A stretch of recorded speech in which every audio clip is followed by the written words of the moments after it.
Do we have everybody at this point? Just letting you guys know you are live. Okay. Okay, I will call the joint select board of health meeting to order, 1 o'clock, April 17th. We are meeting via Zoom as directed under Governor Baker's order of March 12th that allows some provisions outside of the open meeting law in terms of remote participation due to COVID-19. And we'll be taking all votes by roll call. I'm not going to go through whether everyone can hear me at the moment, but if anybody is having an issue, could they raise their hand? And generally, could we raise hands as we go through this meeting? I will go to Chairman Visco to call the Board of Health end of things to order. Thanks everybody for showing up. This is the joint meeting of the Select Board and Nantucket Board of Health. Friday, April 17, 2020. Call the meeting to order. I won't go through what you just said, all the other stuff about the open meeting law stuff. So I'm starting to try and paraphrase that a little bit because it's too long. So how shall we start? The Board of Health met yesterday. We met on Wednesday to start discussing loosening some provisions at the guidance of the hospital that we are safe to do so in regard to the landscaping and the construction end of things where our orders are more restrictive than the state's. And there's a couple of drafts that have been circulated. I think the Board of Health had some comments on the draft. Who wants to start with their thoughts? Feel free to raise a hand or. Yeah, and we'll open it up to, just raise your hand first. Rita? Oh, or Jim? Oh, Rita? Yep. No, I was just scratching my head. Sorry. Jim Cooper? Oh, Jim, you're muted. Pardon me? You're muted. We couldn't hear you. You can't hear me? You're good now. Okay. You're good now. The things that we got about about the landscaping and my one question is, I assume all these things will be printed in Spanish and English. Is that true? I see Roberto shaking his head. Yes. Yes. They will be. And how will these be accessible? Will the companies have to go somewhere to pick all these rules and regulations up? Because I'm sure everyone isn't privy to the same thing that we're talking about right now. So how will that work out? Libby? They will be posted on the town website. They will be available at various locations, I would imagine, such as here at the police station, the Plus department, in there, somewhere probably outside but covered up. The Builders Association offered to help circulate them, so we would tap into them for however they would do that. We can get them around however we can get them around. People have thoughts about that, that'd be great. Jeff? Jeff, you're muted. Okay. Yep, sorry about that. Just to answer the question as far as the landscapers go, we keep a pretty extensive list related to our commercial fertilizer licensing, and that's an active email list of about 300 individuals. So we'll also be emailing those out as well as making them available on the website and any other means possible. But anyone who's on that list will get a copy of the final version. And I have one other question. It states that all material will have to be delivered to the job site. Is the Marine Home Center and Island Lumber and Valero and Sons, are they all a lot going along with this, that they will in fact deliver to all these job sites? I thought it was a directive that where possible, try to get everything delivered at once to minimize trips. But there may be some things that I would imagine people would just have to run and pick up. Curbside. Matt? Yeah, I have a suggestion for that. I think that they'd like to deliver the big stuff as much as possible and have as much added on. They don't want the traffic in their buildings, and their employees don't. I do think maybe we could do is have the authorized person pick up the small stuff. If there's a person doing oversight on these job sites, have that person be the person dedicated to do it, to keep it from being every single person going in and out all day. Okay, thank you. Does that sound okay to everyone? Jason, go ahead. Oh, or Libby, do you want? I was only going to say, I don't know through town council if that needs to be adjusted in the order, but maybe we get to that later. Jason? Yeah, I just want to add on to Jim's question about how do we get this to everybody in different languages. There's a small group of translators that are taking these bigger documents and either taking off what Libby says on like her morning show, or Don's helping them, or I am trying to explain all this and put it down, and they will translate it, verbally into audio, into video, and getting it to different people, because not everybody can figure this out. So there's groups that are starting to do that and getting the word out through video and audio in different languages. Great, thank you.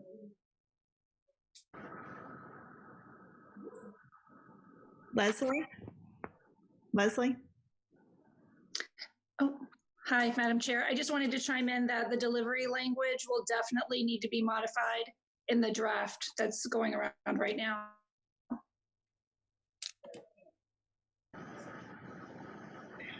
We also had a little bit of discussion about maybe not putting in any site-specific projects, just having it fall under the criteria that we discussed of any project that is that is deemed to be a year-round housing.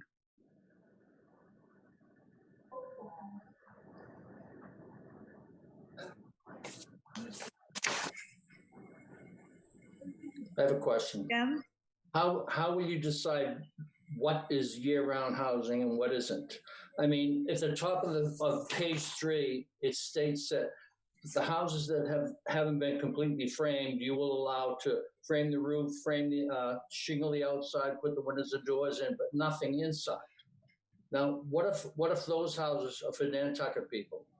Then if they meet the residence we talked about them meeting the residence requirements that like the steamship has, or if they're a registered voter. I mean, we talked about a few different things where it would be deemed to be year-round, or actually year-round or employee housing. Right. And I don't know if maybe Leslie can speak to that, how that would be evaluated. So then would all crews be able to go in and complete that house? Yes. They would. All right. Okay. Thank you. And then there's also been some talk about adding back in the one worker, as long as they register on kind of any job site that would be a little bit more consistent with regular caretaking activities, or just a plumber who wants to go in and plug away at finishing an unfinished house. Leslie, did you want to? I just wanted to chime in on the year-round housing and the employee housing. We had a prior draft that had that the residency had to be proved to the satisfaction of the building commissioner, rather than trying to list all of the different options that they could use. So I think that would work. And I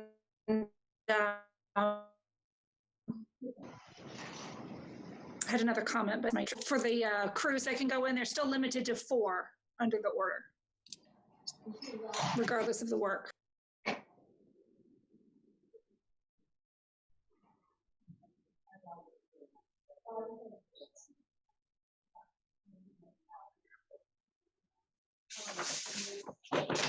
Further questions, comments, discussion?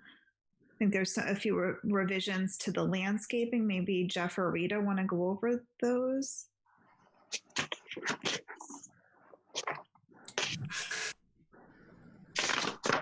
Libby? I was just going to suggest that I don't know if you want to approach it this way, and I know that there were a lot of drafts flying around on this thing, but the most recent one that I am looking at is the one that Leslie sent about noontime.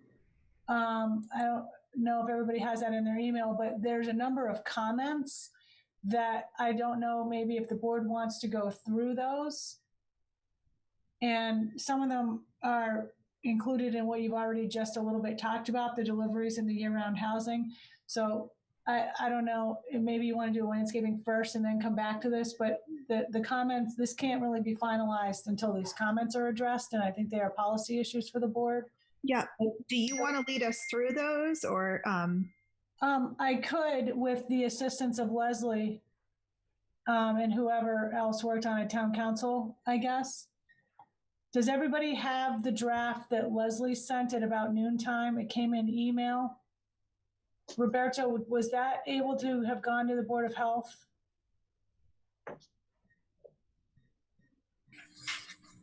I believe so, but I'll go ahead and forward it again. I just want to really Pulling it up now. I just can't track the changes on my phone, so that's why. And I can't pull everything up on my screen and be able to. I know.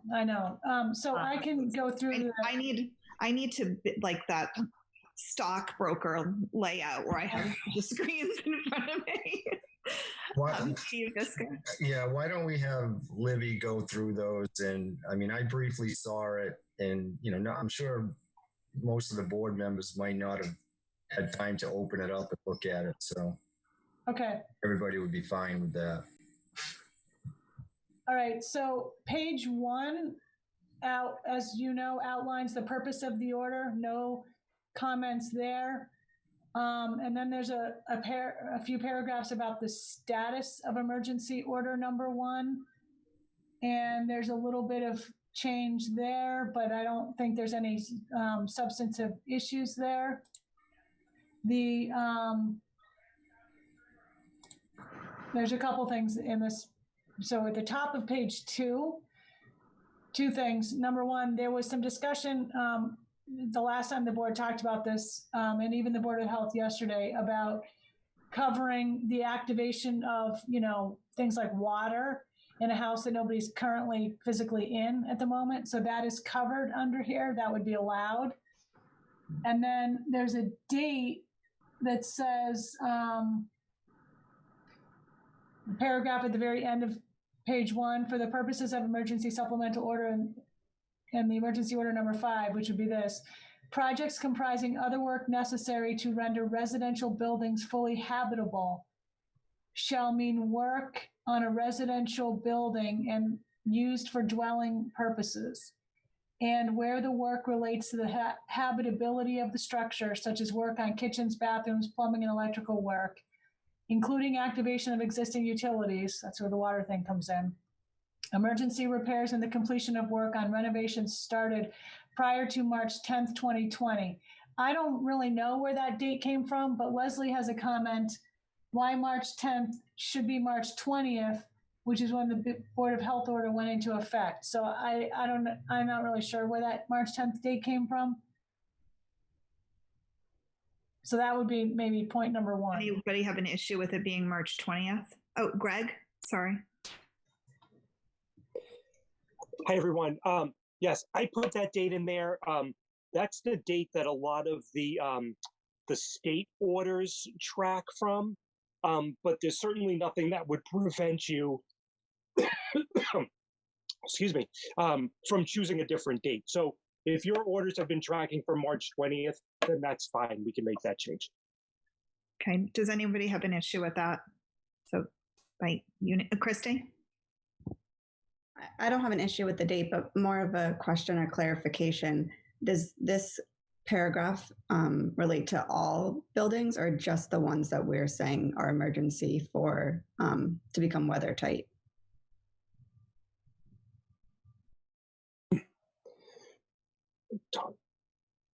So when we discussed this the other day, and when I spoke with Andrew about this over the phone, I don't know if he's on this call or not, but there was some concern about the original emergency order and what this phrase, other work necessary to render occupied residential buildings fully habitable.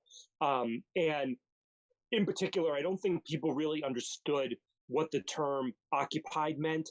Did it mean, physically occupied at that very moment? What would happen if you left temporarily in order to do the work? So the intent of this was to clarify that one particular provision. And what this does is it essentially creates a category unto itself of, what we think is essentially emergency work.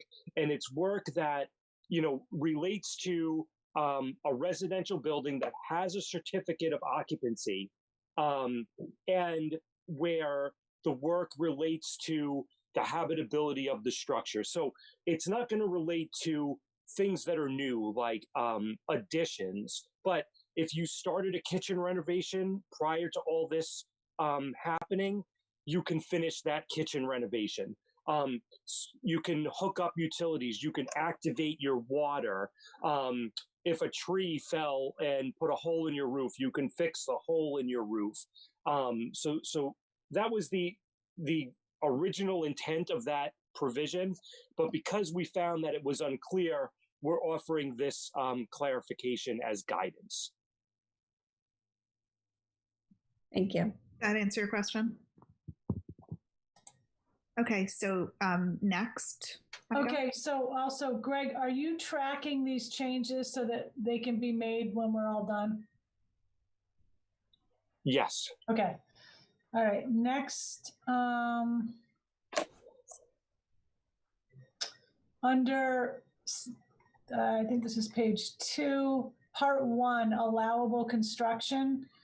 There's a sentence that says, for the purposes of this order, the terms site, job site, and project shall all be deemed to mean all work occurring pursuant to the same building or shingle permit, whether the work is occurring in one or more locations.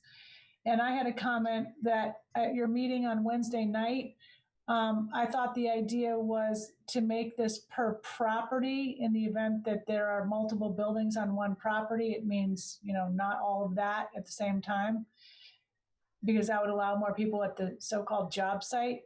And Greg said he was trying to be as expansive as possible. I will leave it to staff to decide how to address this issue. I don't really know how to address it, but Leslie, I think on Wednesday night had suggested that it would go by the property. But Leslie, I don't know, maybe if this wording is sufficient. Leslie?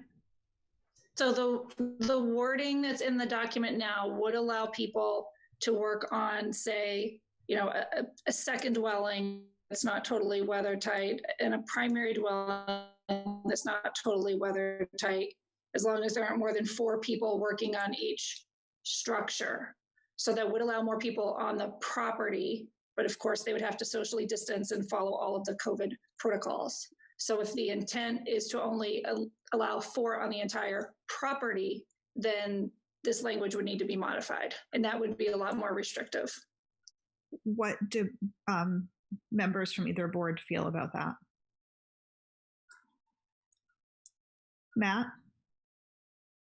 I think it depends on what happens with, sort of one person, one job site. It would be a huge mistake to have people drive by some of the larger job sites and see, 80 guys working while they're forced to sit at home and not work. So, we've got to think of, A, we have to think of safety, but B, we have to think of, fairness and equity. So I just want to make sure we haven't left a huge loophole where, we've got a bunch of people working and the half the islanders not able to do anything. Yeah, I'm a little bit worried for places that have multiple building permits, because you could have like 4 or 5 building permits on one site. And if it's a 3-acre site, that's different than if it's a half-acre site. But that just really gets expansive in how many workers could fall under that 4. So maybe we just want to keep it at 4 per property for now, for this phase. Stephen Bisco? Yeah, you just took the words right out of my mouth. It could always change later on, but I think for now would be by the property. Thanks. Okay, so let's modify that language. Is that the consensus? I mean, people just start waving at me if they have an issue, I guess. But okay, what's the next?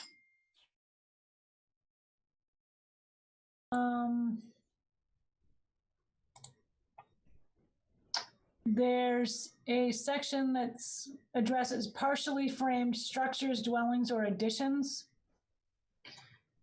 To allow the continued construction of partially framed houses to be framed so that the structure can be made weather tight, including the installation of roofing materials, windows, and siding, but no interior finishing such as drywall, flooring, electrical, plumbing, or HVAC work. Leslie has a comment. This houses should be changed to structure. I think this was in a prior draft for consistency. Also, the current wording would exclude any commercial projects that would otherwise meet this criteria. I think there are a few, like 4 commercial projects that really need to be buttoned up. Leslie, I don't know if you want to say anything more about that. Yeah, I think we could just do that towards buildings. It's all about becoming weather tight. But Leslie, do you want to expand on that at all? Okay. How does everybody feel about that? Anybody? Consensus that's fine. Jason? Yeah, I'm fine with that. The more I'm listening to this, I'm thinking, are these measures that the fine details we're getting into more than one person at a job site? Because what Matt said, if we are thinking about allowing one person at a job site, how does these restrictions fall into that? This is separate. This is when people would be exposed to each other. I mean, I think we do have to talk about, if we're going to go back to allowing that provision of one at the job site, what are the parameters? Like I was thinking of something like no more than one person on any given day might be some clarifying language, because a lot of the craziness that came up was people saying, well, can I go in for 2 hours and then this person go in for 2 hours and then this person go in for 2 hours? Kind of thing in terms of the one person. Go ahead, Jason. Yeah, I think it's important to clarify for anybody watching this, the details we're looking at for a permit, a site or a building or a property that has a existing permit that could have more than one person. That's why we're trying to get into details. And we'll be talking about potentially at some point allowing one person at one site. I just want to make sure that's separated and clear. So I think the 3 things that we're discussing in terms of the building order is expanding what is currently allowed under waivers to allow any building to be completed that is for either deemed by the building commissioner to either be for year-round housing or employee housing at his discretion.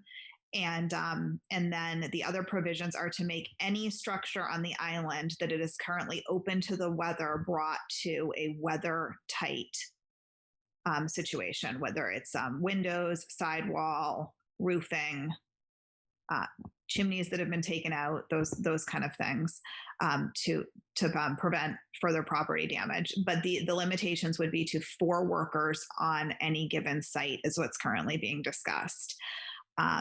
The other provision that we were going to go back to is talking about whether one worker could be on any site as long as they register their name and the address they're going to be working on, so that there's a list compiled at the building department in case there's any questions about what's allowed, and that it would be clarified that it would be one worker on a given day, maybe, or unless anybody else has any ideas on that. But so those are the multiple things that we're talking about. Just because I imagine this document has not been circulated to the public. Libby, do you want to continue? Sure. So we're going to change. So Greg, you got that. We're going to change houses to structures. Next, I'm not sure this is an issue. Oh, there was an issue here. Other residential under unfinished sidewall work to allow for the completion of any exterior sidewall work. And then it says other residential construction. That might Greg, maybe need to be its own little category. You see how there's a bullet there? That I'm not sure that's intended. It's probably its own thing. You see what I mean? So mine doesn't have the bullet, but that was intended to be the next category. Okay. Not part of unfinished sidewall work, but a category unto itself. And that's where it was not necessarily name the projects, because there are a number of things that will fall under year-round housing and employee housing that have been like roughly identified, but yeah, so that's out. So okay. Now what it would say is work on the following housing projects may, Madam, this might need to be worded a bit. Work on the following housing projects may be permitted subject to further site-specific orders of the Board of Health. Workforce rental community. Any dwelling deemed to be specifically for year-round use or employee housing. And Leslie, you have a question there about, I think it's about the Board of Health. Do you want to go over that? Yeah, so my question was, I hadn't seen this in a prior draft. I didn't recall the Board of Health talking about this yesterday. And I didn't know where the Board of Health review came from on this bullet. I mean, I thought that the intent from the select board meeting on Wednesday, I'm losing track of days here, was to allow certain types of, workforce housing, year-round housing, and employee housing to continue subject to the review of the building commissioner and the criteria in this document. And this wording implies that it would require an extra level of review by the Board of Health for something specific to each site. I mean, and that seems like, a lot of paperwork and a lot of involvement from the Board of Health when it could just be addressed in this document. Wouldn't it just have to be compliant with all of the COVID-19 parameters that would go on to? I thought that's what the intention was. So I'm not sure where this Board of Health language came from. Someone can clarify that, maybe Gregg?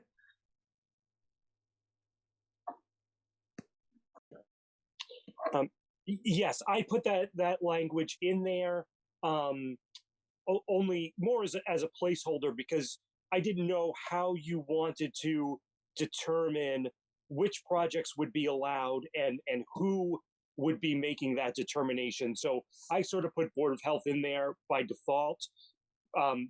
Based on this discussion, it sounds like you want that to be the building commissioner, and that's fine.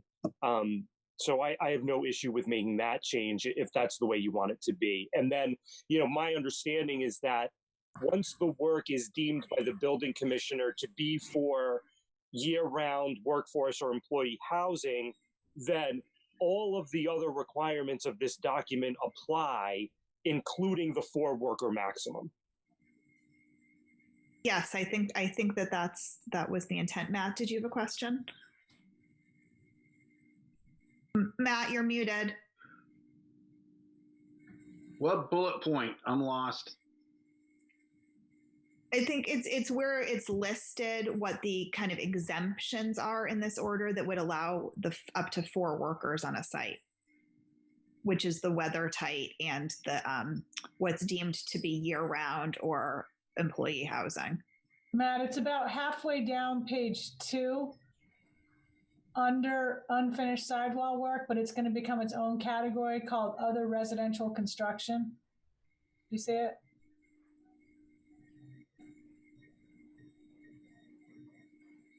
And the idea is to take out site-specific orders of the Board of Health and replace the Board of Health with building commissioner. Yeah.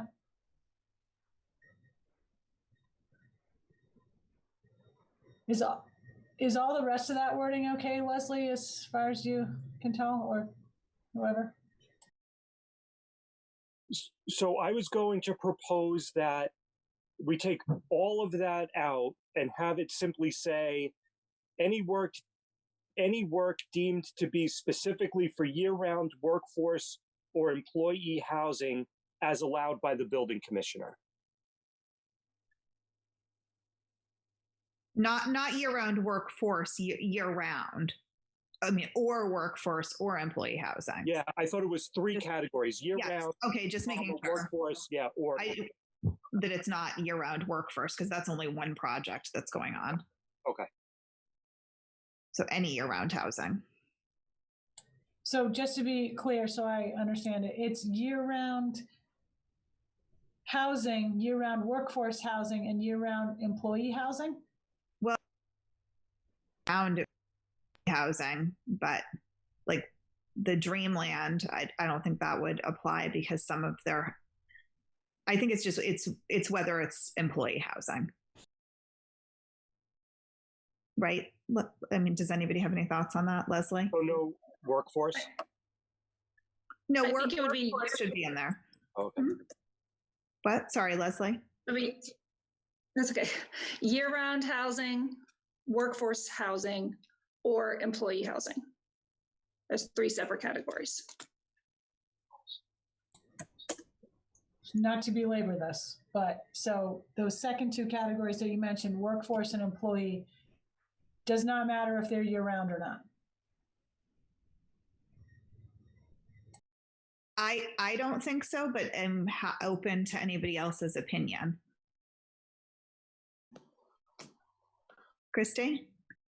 What would be different examples of workforce versus employee? The Boys and Girls Club has employee housing that they're building, and the Dreamland has employee housing that they're building. But I don't know for sure in terms of occupancy if all of the employees who are intended to live there are here the full year. Workforce is the only thing that's currently under construction is Richmond's project, which are actual shy eligible units. Does that clarify it? Thank you.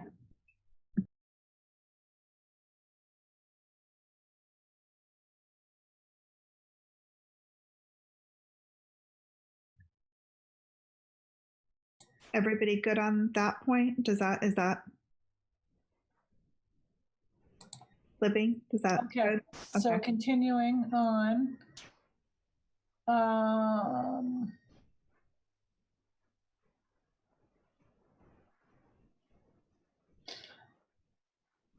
Okay, then we get into landscaping. So let's just skip that for a second.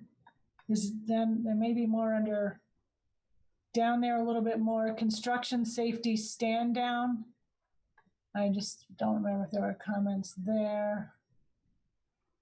Okay, so Rita has a question or a comment. Yeah, I have a comment. Well, two actually. Are we making, because there is a landscape section in there, but did we agree to make them two separate documents? That particular landscape section looks old anyways. But yeah, it is old because we didn't get the newer one separated out till today. Okay. And this hadn't. Yeah. Just to clarify that this. Just disregard the landscape part in this document. It's replaced with something else in a separate document. My other thought was on the construction safety stand down, number 2, where each employee, contractor, vendor work on site shall sign a certificate. I'm just wondering if there's any way of involving homeowners in this as well, making sure not the every morning briefing on construction safety stand down, but at least making sure that homeowners have seen and signed off on the protocol that will be in place.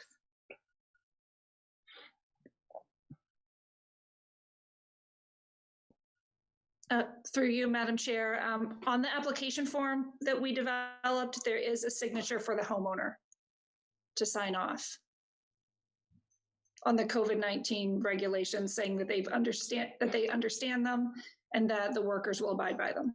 Okay.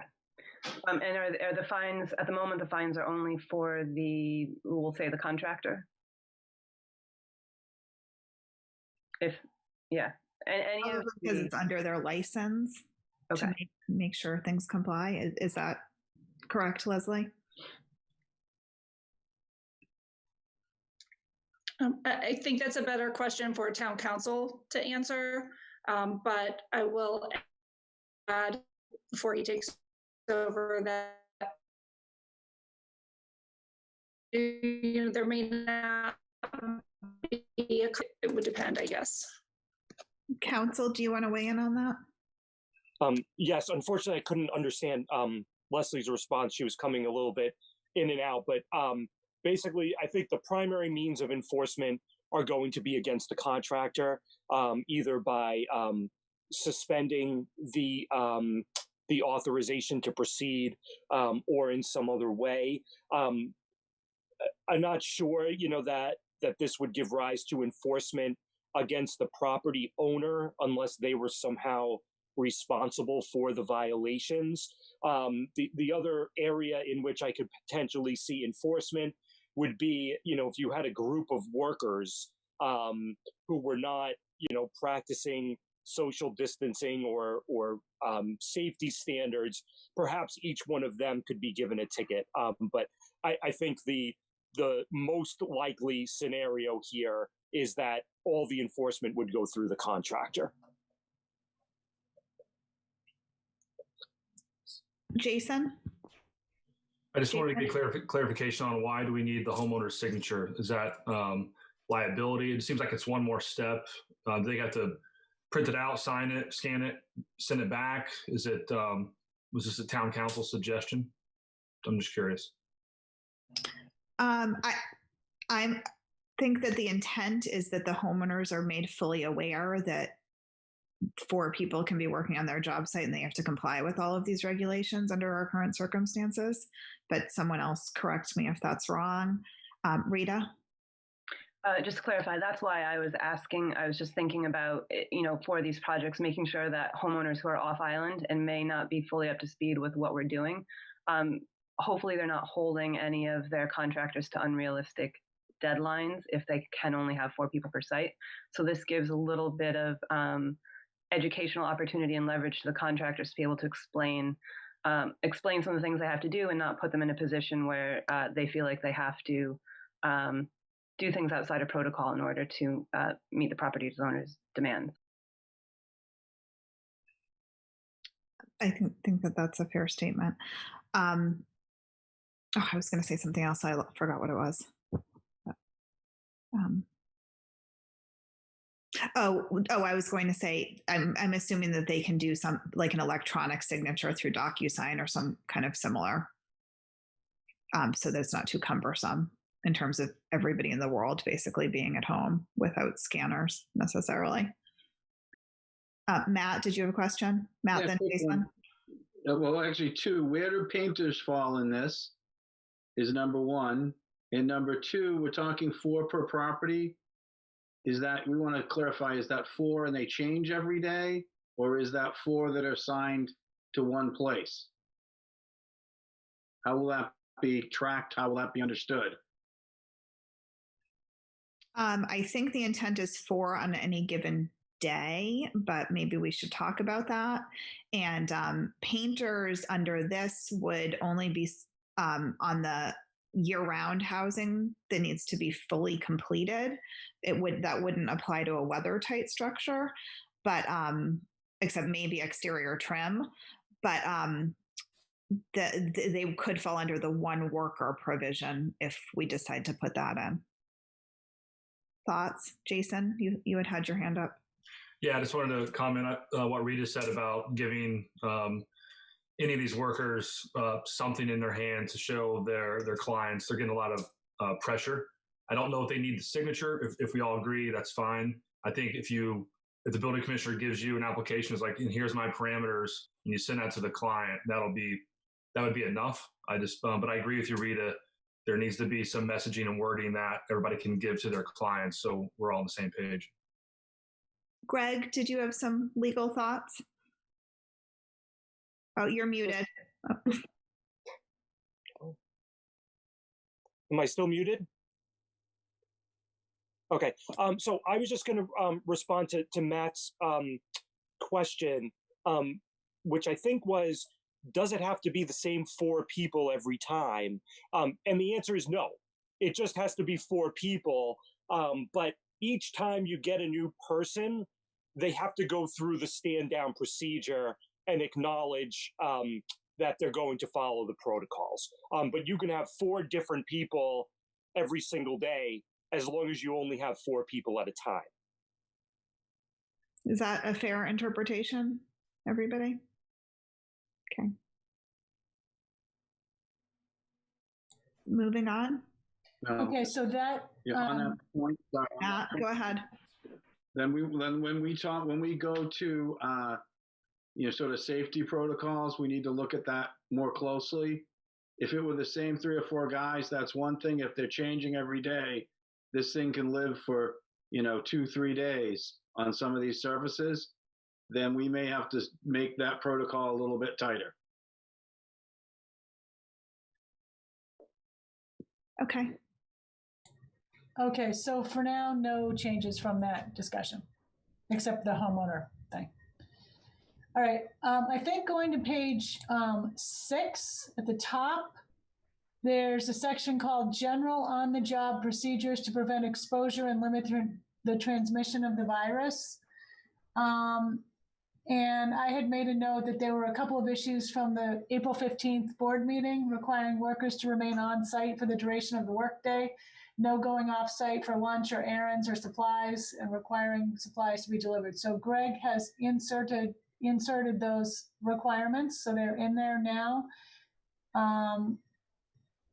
Just FYI, a little bit in the middle of that section, it says all supplies and materials needed for the work shall be delivered to the site by the vendor. That was another delivery issue. And there was an issue about the off-island workers. No worker shall be commuting from off-island. We had a question about whether or not that's legal. Gregg said that in his opinion, the requirement may exceed the emergency authority of the town because it may implicate constitutional rights for travel. You may wish to revisit this requirement. Yes, Gregg. And then I have a question or a comment too. Go ahead. Would you want to ask your question first? Because I did do further work on this issue of authority to restrict travel that I can explain. But if you want to ask your question first, it might be. My other thing was on the, whether people are allowed to leave for lunch or whether supplies can be picked up. I'd like to see it as more of a directive, like a best practices recommendation, that they bring food with them or that the head contractor has food available in some way rather than leaving. But and same thing with the delivery, that large deliveries should be done whenever possible. But I don't think that if they need to run and pick up screws for something, they should be able to run to Marine Home Center and get them curbside. But so just more of a directive to minimize travel rather than they're going to get a ticket if they don't comply, especially when we're saying you have to only have your own vehicle. It's not going to be 5 people jumping in a truck to go to Cumbies for lunch. So that was my comment. So on that point, then we probably want to look at those bullet points that were added yesterday, because the way it reads right now, it says employees shall not be permitted to leave the job site during the workday, except to return home at the end of their shift. Employees shall not be permitted on the job site unless they are on a shift. Employees shall leave the site and return home immediately after their shift ends. And employees shall bring any food and drink needed during the workday from home. Employees shall not be permitted to purchase food or drink from area vendors. I'm not sure how everybody else feels about that, but I mean, even if people aren't working, they can go to Cumberland Farms and buy lunch right now. Rita?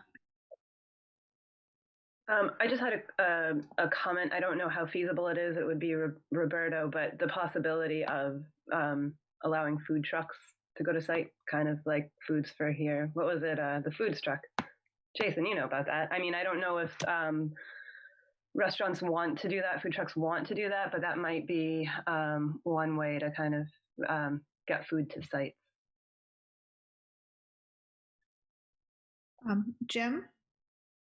Why would a worker have to go directly to his home after his shift? Yeah, I kind of agree with you on that. I think it could be a directive to minimize traveling around. But I'm also thinking if you lived down the street, it might be best to go home for lunch and use the bathroom there rather than the porta potty in a job site. Matt?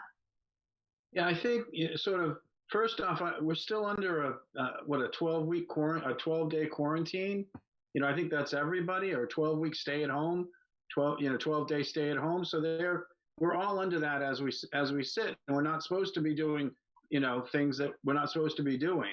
So I think the intent is, at least my intent on some of these, and it goes completely against my business. I love them to all go out to lunch every day, but I don't know that that's a safe practice. I don't know that, and I've worked on plenty of job sites, and I have plenty of guys that I've worked with who, spend most of their day going back and forth to get coffee and pick up screws. So I think the goal is to have it tight to begin with. You get to the job site, you do your job, you eat lunch at the job, you go back home, you wash yourself, put your shoes by the door, wash your clothes. I mean, this is serious. If people, I think if it's just a suggestion, I'm not sure that people will take it seriously. I think even if it's an order, there's going to be a lot of slippage on it, but there'll be a lot more slippage if it's not, in there strongly. Okay, Rita, then Christy. I just want to comment on the food part, though, Matt, and I know what you mean, and I hear what James is saying as well. But some of the food things, some people don't have access to kitchens, so I think again, trying to look at how people usually run their day and where they're going to be limited still, and making sure that people have access to things. They're not just dropped at a job site, particularly again, people that don't have their own transport. They're not just dropped at a job site and left there and said, figure it out. So I think we just have to find that balance. That was my concern as well, that I was going to mention, was a lot of people right now are having trouble getting access to food. And so being able to make food to bring to the job site might be difficult. So as much as we could make it a suggestion, I'm wondering how much we can enforce it, or could the contractors be responsible for providing lunch every day? I don't know if that's something that we can suggest, but I would be concerned about people not having access to food if they can't leave for lunch. And do also keep in mind that we're only talking about 4 people per site. We're not talking about 24 workers. But I don't know. I just think it should be a directive. Gregg?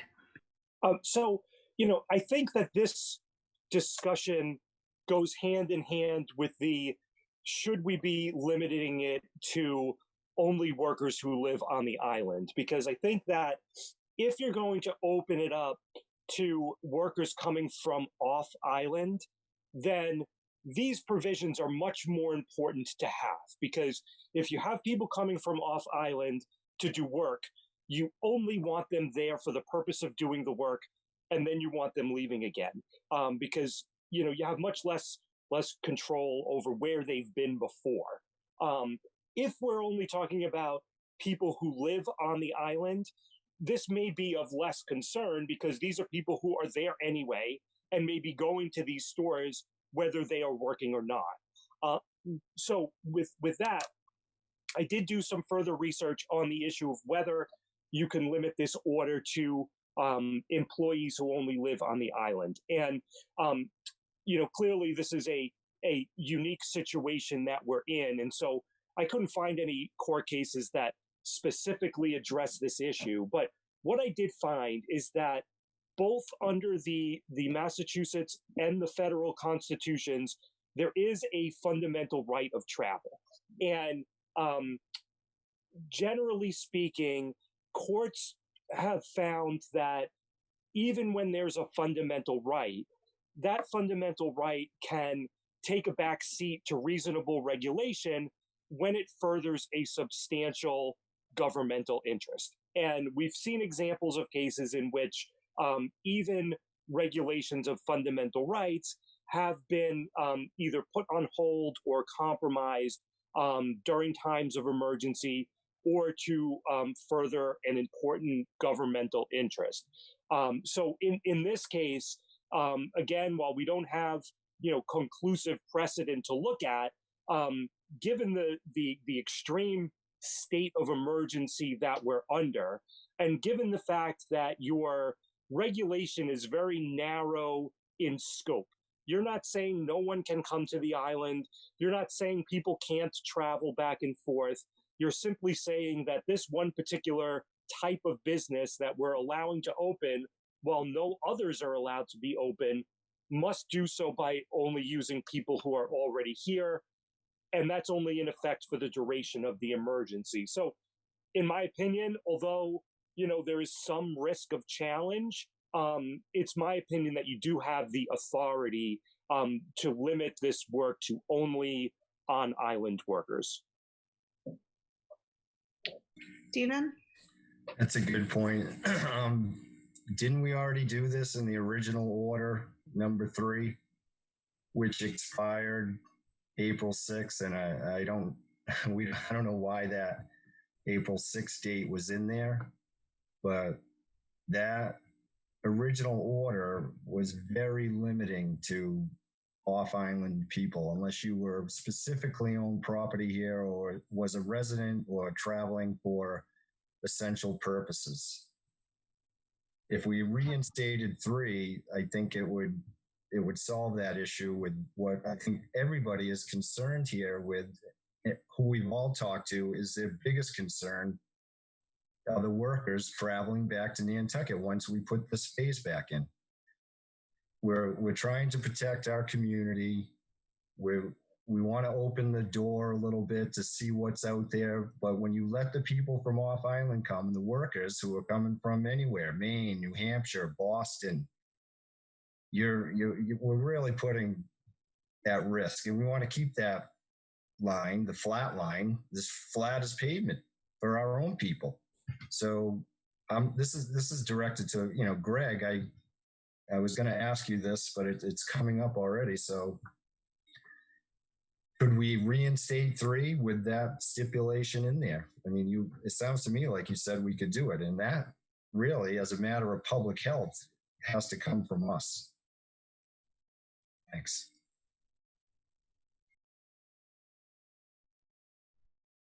Three now. And what I think you're referring to is paragraph 4 says all travel on the island, including but not limited to travel on foot, bicycle, scooter, motorcycle, automobile, public transit, except essential travel and activities, is prohibited. Yes. So again, yes, I do think that this is within the authority of the town to do generally. Again, there is this fundamental right of travel, but that fundamental right, can yield to the greater good when there is a substantial public interest to be furthered. And I think it would be difficult to dispute that the situation here constitutes a substantial public interest in limiting travel for this small period of time. Again, a court may disagree, but my opinion and in my experience and having done this for a long time, I don't see this as being an unreasonable temporary restriction. Jason? It's easy. We're 26 miles out to sea, and the Board of Health's main priority here is public health and taking care of its community. Sorry, you want to go back to work from off island, but you can't right now until this emergency order is lifted. It's pretty simple for us to do, I think. Can't we just incorporate that into this rather than confusing things all over again? Jason? Thank you, Madam Chair. And I think we're talking about 2 different things. Talking about travel on island when you're here. I believe that we have found over and over and over again that we cannot restrict travel to this island through the boat services or air service. So I think they're 2 different things. I believe, I hear what you're saying, Steve, but I don't, we can ask people, but there's no order that we can put in, or Board of Health or Select Board or anyone to stop people from coming here regardless, except to not have any work, period. Are we talking about 2 different things here, Gregg? Greg, you're muted. Oh, sorry. Okay, so order number 3 is much more extensive than what we're talking about now. What we're talking about now is opening up a limited amount of construction and whether or not off-island workers should be allowed to come onto the island to do that work. Order number 3 looks like it was essentially a much more restrictive, almost quarantine of the entire island. And I do think that that is a different issue, which would probably warrant its own discussion. Yeah, order number 3 went in prior to the state putting a stay-at-home order in, and I'm hoping we're going to get to a point where we can just get everything a little bit more aligned with the state. Right now, kind of our only differences are these construction and landscaping issues, and it's people are getting so confused at this stage. I mean, I thought we were going towards a directive. Well, one, if it's 1 to 4 workers, that eliminates how many people would want to come from off island. But a directive, if they are going to come from off island, that they're going to stay on island and for the duration of the job, was, I thought, what we were trying for. And hopefully that they would self-isolate if they had any concerns about their health. Maybe the hospital wants to weigh in on that. Matt? Matt? Real quick, I'll just, Greg made a really good point in his, I think his point of, if we do it one way, that, with, strict rules for the job site, then maybe people are traveling. And if we do it another way, we should consider that. I'm not in agreement that it's illegal because you can't travel. If I walk through I have some friends who are like constitutional scholars and say we're not allowed to do it. And I always argue with them, okay, I walk through a nuclear waste site and I get infected.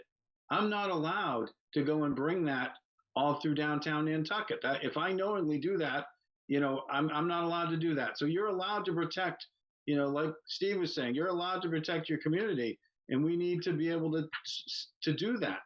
If we're not going to, if we're going to allow travel, we're going to open the floodgates to travel. None of this will make any difference in 3 months. So we have to be really careful, and unless we're doing tracing and, and doing testing, I think we've got to be really careful with this.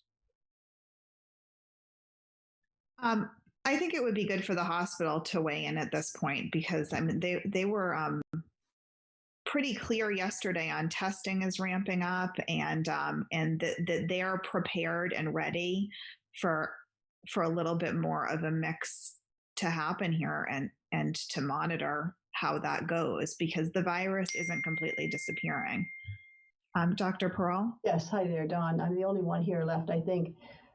So the scale and scope that this discussion started with was having job sites populated by several people, 1 to 4, with appropriate distancing, masking, and hygiene measures.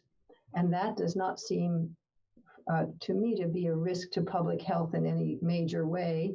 And it would be a great benefit to our community who relies on this kind of work. So that seemed to be an appropriate step for you to take as the boards of health and select people. And now morphing into whether people should come back and forth off the island, I think is another question altogether. And whether they should ride their bikes down the bike path is another question altogether, the travel of the Section 3 that you were talking about. So as far as I am not a specialist in COVID-19 by any stretch, but from what I've seen and learned and read and experienced, starting off with these proposals of limiting workers who are at a very low chance of bringing danger and harm to our community. They live here on the island. They will be following these guidelines that you've presented. We're all for that opening of the island in that way. But this transient people coming back and forth is our major risk. And that's the risk that will bring the virus back to light here. And although we can test people we don't have a treatment for this disease specifically. So I thought, it's small steps. Just start with some very small steps, and we can measure the effect of that in some way, but only because people will then be sick.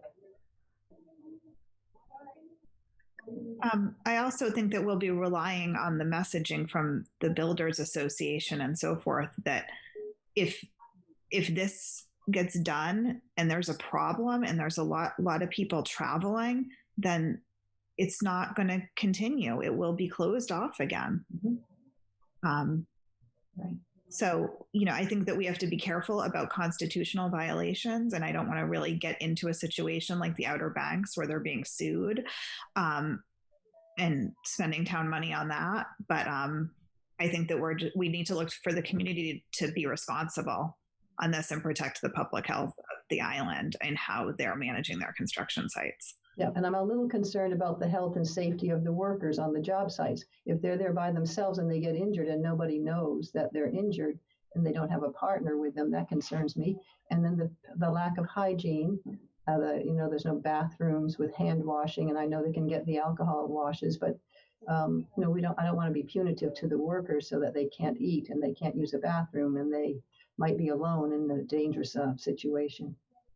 Well, that begs the question of, do you think that our limitation, aside from the ones with the extra provisions that were 4 are allowed, should be no more than 2 people, as long as they're there in separate vehicles? Well, that's beyond my purview too, except that I'd be worried that they would try to take more on than they safely should because they're by themselves and going up ladders and, dangerous things. As we know, the workplace is a very dangerous place. And now that no one has been working, we're not seeing the injuries that we would normally see at the hospital. Thank you. Does anybody have any questions for Dr. Pearl? Additional thoughts on this?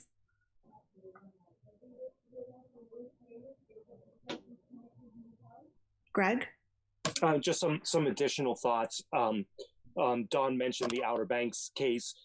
I think this is, at this point, far different than that. The Outer Banks case, they closed the area and wouldn't let anyone on at all. And, we haven't taken that step. At this point, we're saying, we're limiting a certain practice to a certain group of people. And I think that that's justifiable under the circumstances.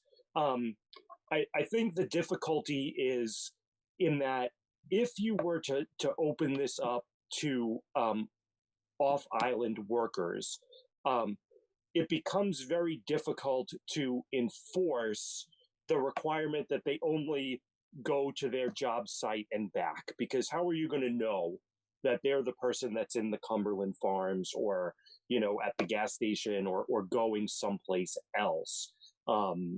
And so, I think from an enforcement perspective, it's probably easier to enforce a no off-island worker rule than it would be to enforce a you must stay on the job site rule.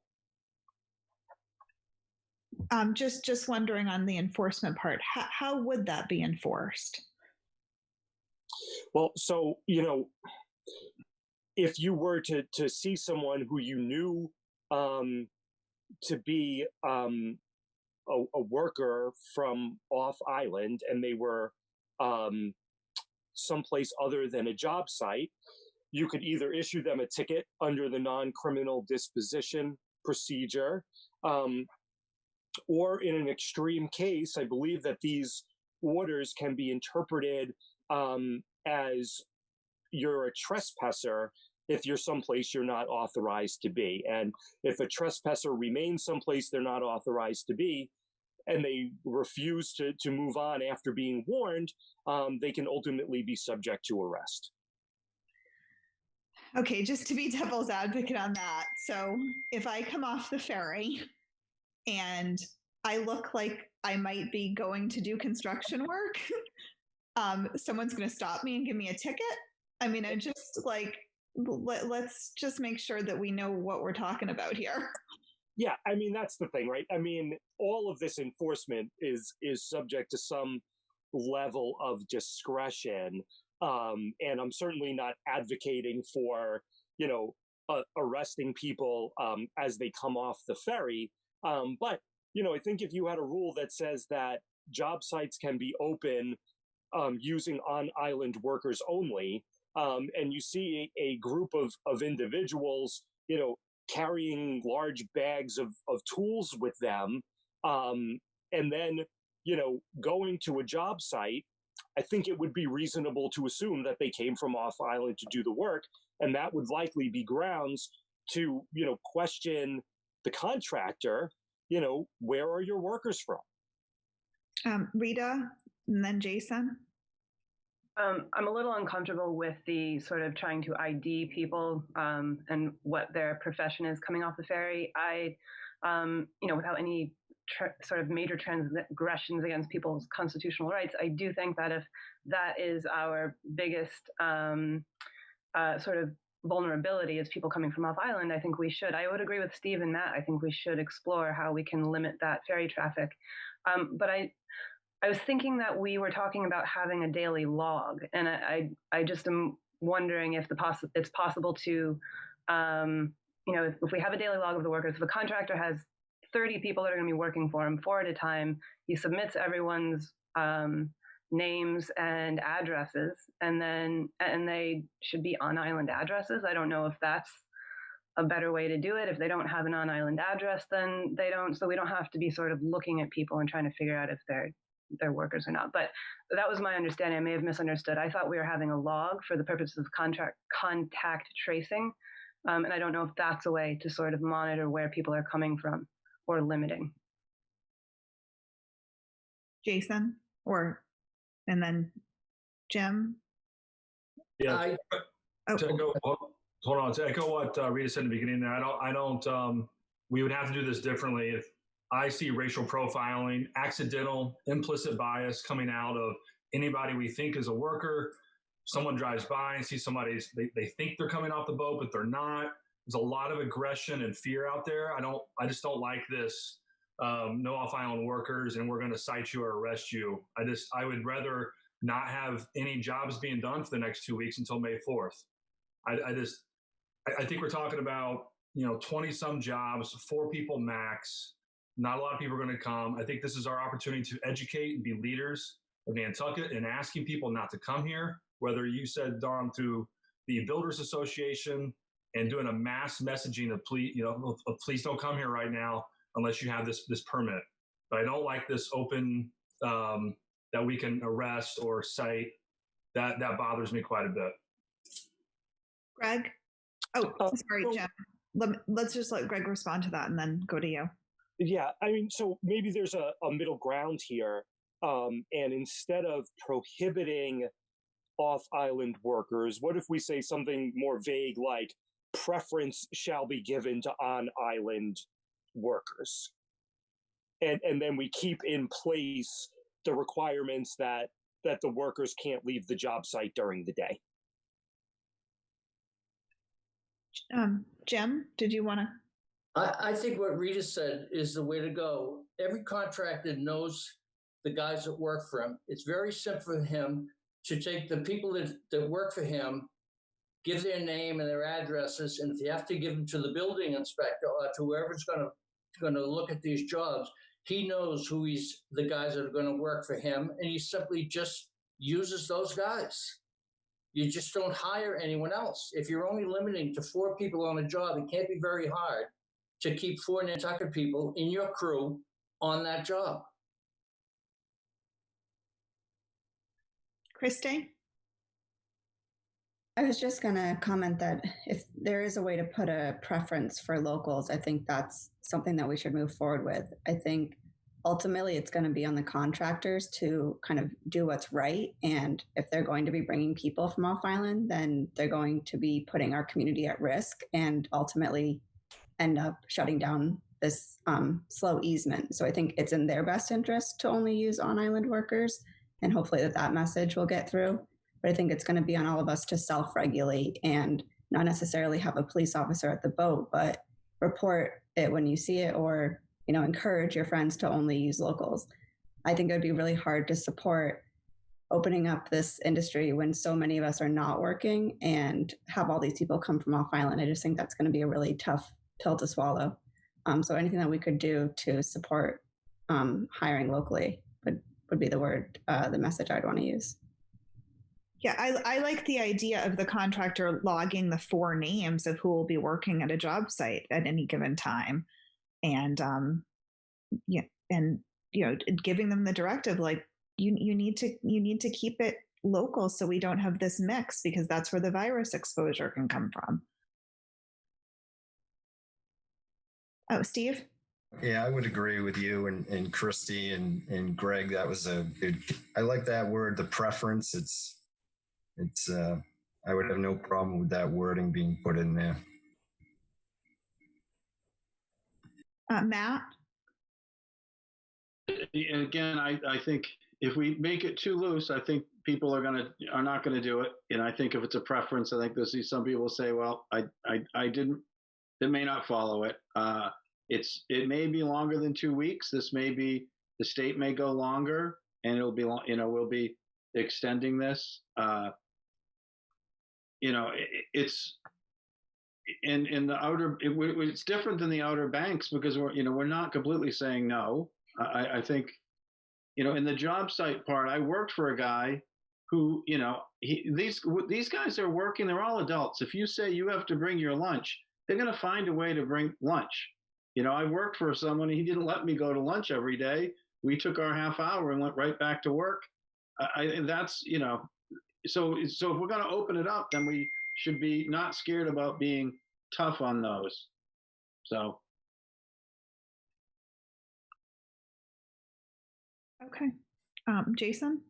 I just want to make clear, I don't think we're opening this up. And just Matt saying it's just opening it up sounds like we're opening up the floodgates. We're talking about 20-some permitted jobs. I know we're not gotten the landscaping yet, up to 4 people, not necessarily going to use 4 people. And I think if a building commissioner sees that a job only needs 1 or 2 people, he doesn't allow 4. I'm thinking about, 4 or 6 weeks from now, if the governor does push this another month, and our goal is to try to head towards the state order. And Dr. Pearl, you can correct me if I'm wrong. Eventually, there's going to be people coming here, and I know we need to hold off a little longer. What's going to be different in 3 to 4 weeks, Dr. Pearl? Maybe the cities will be. Yeah, I think the surge has not yet occurred in Boston, so they're still going up every day, although very gradually, and everybody is feeling a little more comfortable, and New York is in a much better condition. So I think we were hoping that the surge in Boston and the rest of Massachusetts would be quieting down, and the more time that passes, I think the more control we have over this infection. So it is inevitable. There's no doubt that this will open up and the island will open to some degree.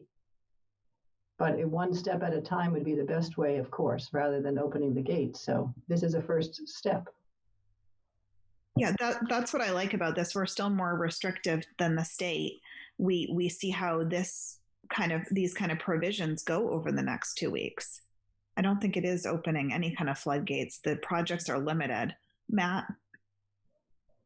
Yeah, I guess mine isn't talking about opening the floodgates to construction. My concern really is more down the future. I'm not as sort of trusting of Boston maybe as some of you guys, and I don't know if my goal is to be aligned with Boston, because I'm not sure that they're going to do the right things for Nantucket in 2 weeks or a month and a half, and we may have to deal with this. I think the travel issue is going to be the biggest issue, and we haven't even talked about other industries, but I think the churn, the 10 or 20% churn of our entire population every week, we're going to have those discussions. If this thing is still with us, we're going to have those discussions. And I think aligning ourselves with travel, not being willing to oppose, Boston, if need be, I think we have to be very careful. Okay, I think we're starting to go a little bit broader than just talking about these limited building provisions. And no matter what, for any policy we're talking about, we need to consider where we are at with our numbers and what the situation is, which we'll be monitoring every day. Right?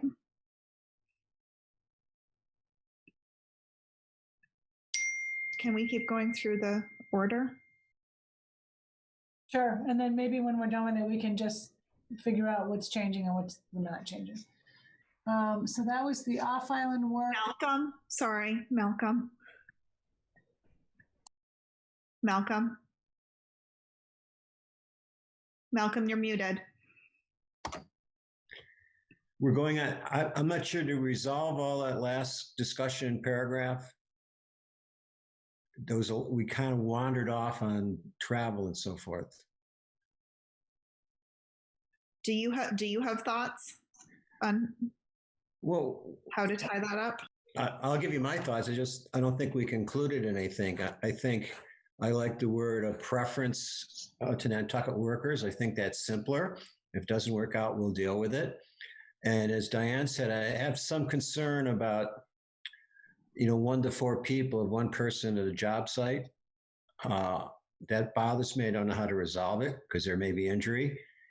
And I think it's restrictive that we say they can't go to Cumberland Farms to get a sandwich or a screw. I think that's ridiculous. I mean, I can walk down to a takeout place and get my soup tonight. I don't see why a worker can't do that. Those are my thoughts. Thank you. I mean, I would personally be open to on other jobs, as long as they register and they go in private vehicles, that there could be 2 people. But I'm not sure how everybody else thinks about that. Rita?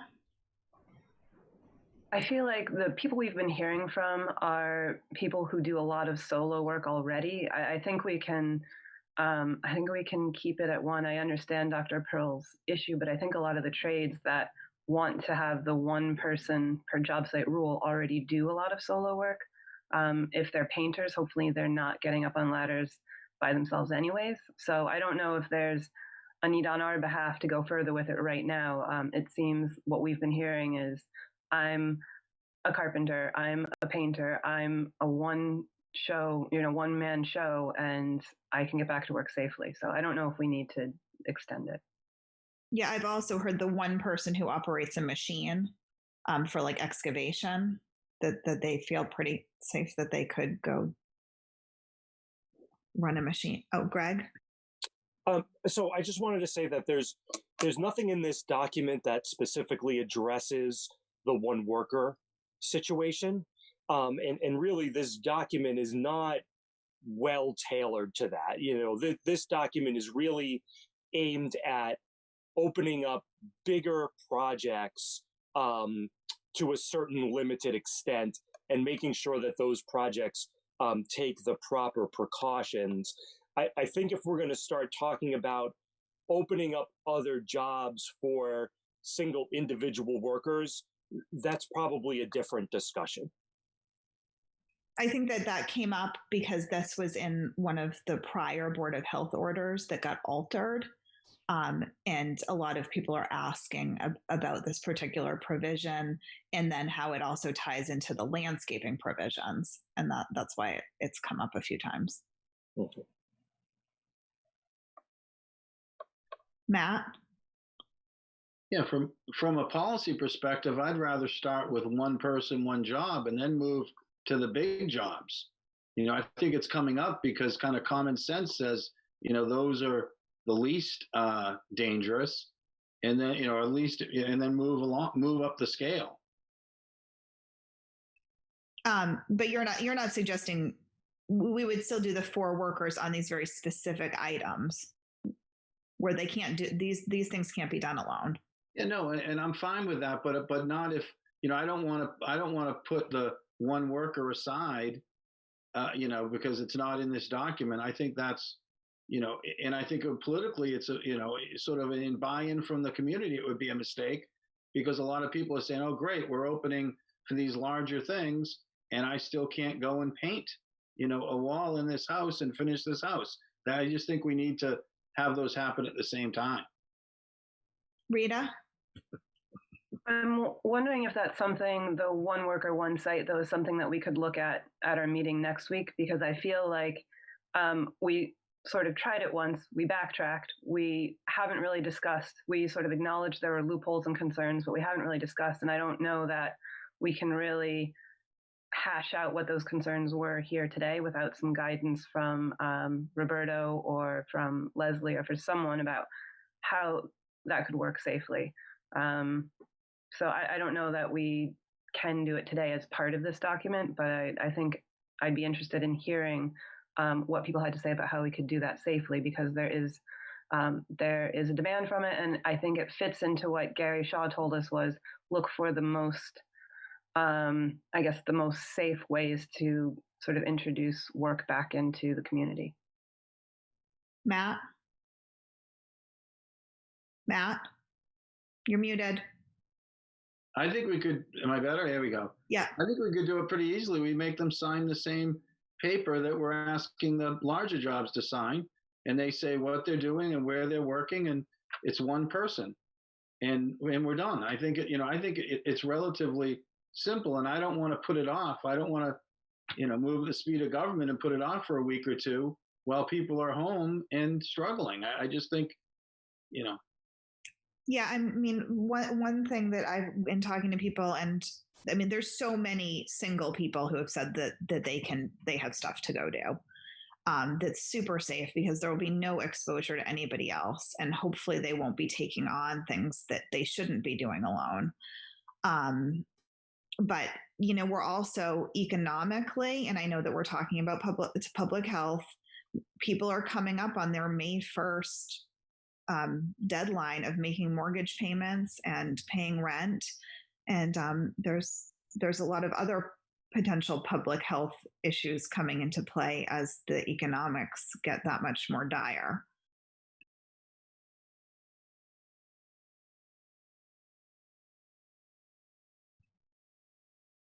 Matt? Yeah, just real quick, following up with what Dawn said, Sheila has a knitter. She's the chief medical examiner in a large city, and the bodies are stacking up.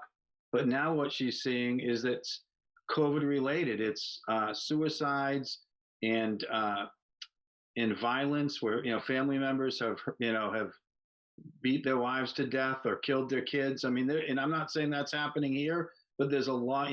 There's a lot of suicide. There's a lot of really bad things happening because of sort of the offshoots of this. It isn't just the disease itself now. The people on the front lines are dealing with other aspects.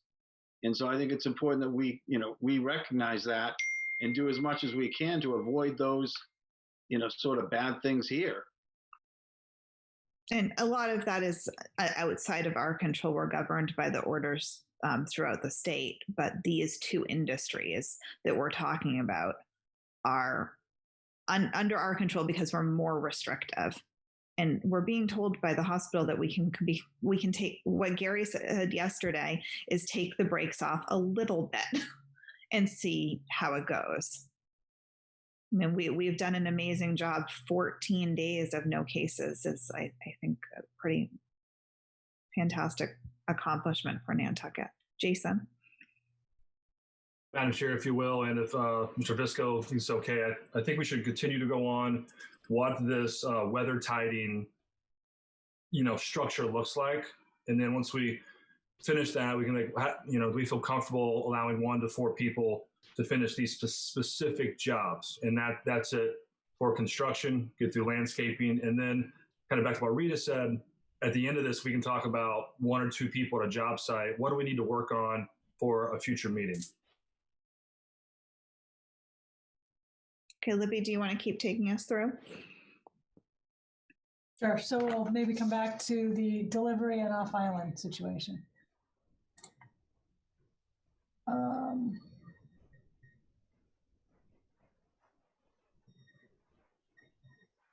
Okay, those.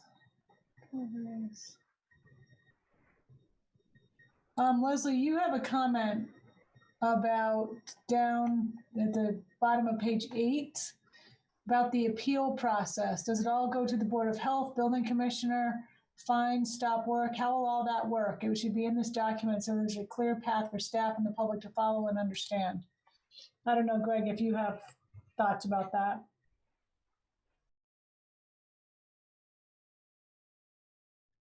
Greg? Thank you. So I did not anticipate there being an appeal process. Certainly, if you were to issue someone a ticket, there's a statutory appeal process for that. Were you talking about appeals on the enforcement side, or appeals on someone who is thinking that they qualify to do work but don't? Leslie? So I was thinking about enforcement in terms of if someone applies to do work and the building commissioner denies their request, then where do they appeal that? Does it go to the Board of Health? Because it's a Board of Health order. Also with, any COVID related job shutdown, if the person feels aggrieved by that the job shouldn't have been shut down, where does that appeal go? Again, I would think to the Board of Health because it's a Board of Health order. The fines, that may have a separate process, but I think that needs to be spelled out in here so there's no, interpretation on the fly happening, and so everyone has clear expectations about how the process works. Greg? Yes. Okay, I understand. I'll put that in the enforcement section. I'll add a paragraph or two. I agree. I think that the appeal should be to the Board of Health, and I have some language from some of the other orders that I'm slide in there. Thank you. I think, does anybody have any comments or issues with that? I think that was just clarifying. Libby? Okay, that I think was it. So just to cover the construction part of this, I have jotted down the following. The distribution issue, we covered how that's pretty much going to happen. The deliveries and the pickups, I don't know if we totally closed that out, but something I jotted down was perhaps there is a designated person at the site for items that are needed at the site besides things that can be delivered by the vendor. The year-round housing issue, we've resolved, I believe. The one worker allowance remains outstanding. March 10th date issue, we're going to change that to March 20th and clarify that this is only existing work, nothing new. And its applicability of that date is to what specific type of work is already started and what type of work is already started. The number of workers on the site issue with respect to building permit or property, we're going to make that the property. Partially framed structures, not houses. The other one worker per site issue is outstanding. Residential construction, Board of Health. The property owner has to sign the construction safety stand down. The workers, I think we explained that. The off-island travel is outstanding. Rita brought up something about a log, contact tracing log kind of a thing. That's not anywhere in here now. So I'm not clear if we're going to put something in. And the appeals process, as was just discussed, will be added by Gregg. So there may be some things to revisit here. I don't know if you want to do that today or not. With respect to, or do you want to go to landscaping? No. Let's go through landscaping and then we'll come back and tie up those remaining issues on what direction people want to take. Does that make sense? All right. So with respect to land, oh, sorry. I'm just going to say the overlap, might give some clarity on how we want to handle things. Go ahead. Okay. With respect to landscaping, what everybody should be looking at, hopefully everybody has it, I believe, is what Jeff Carlson sent today at 11:59. The subject of the email is revised landscape protocols, and the document is called 10 of Nantucket Landscape Protocols version 7.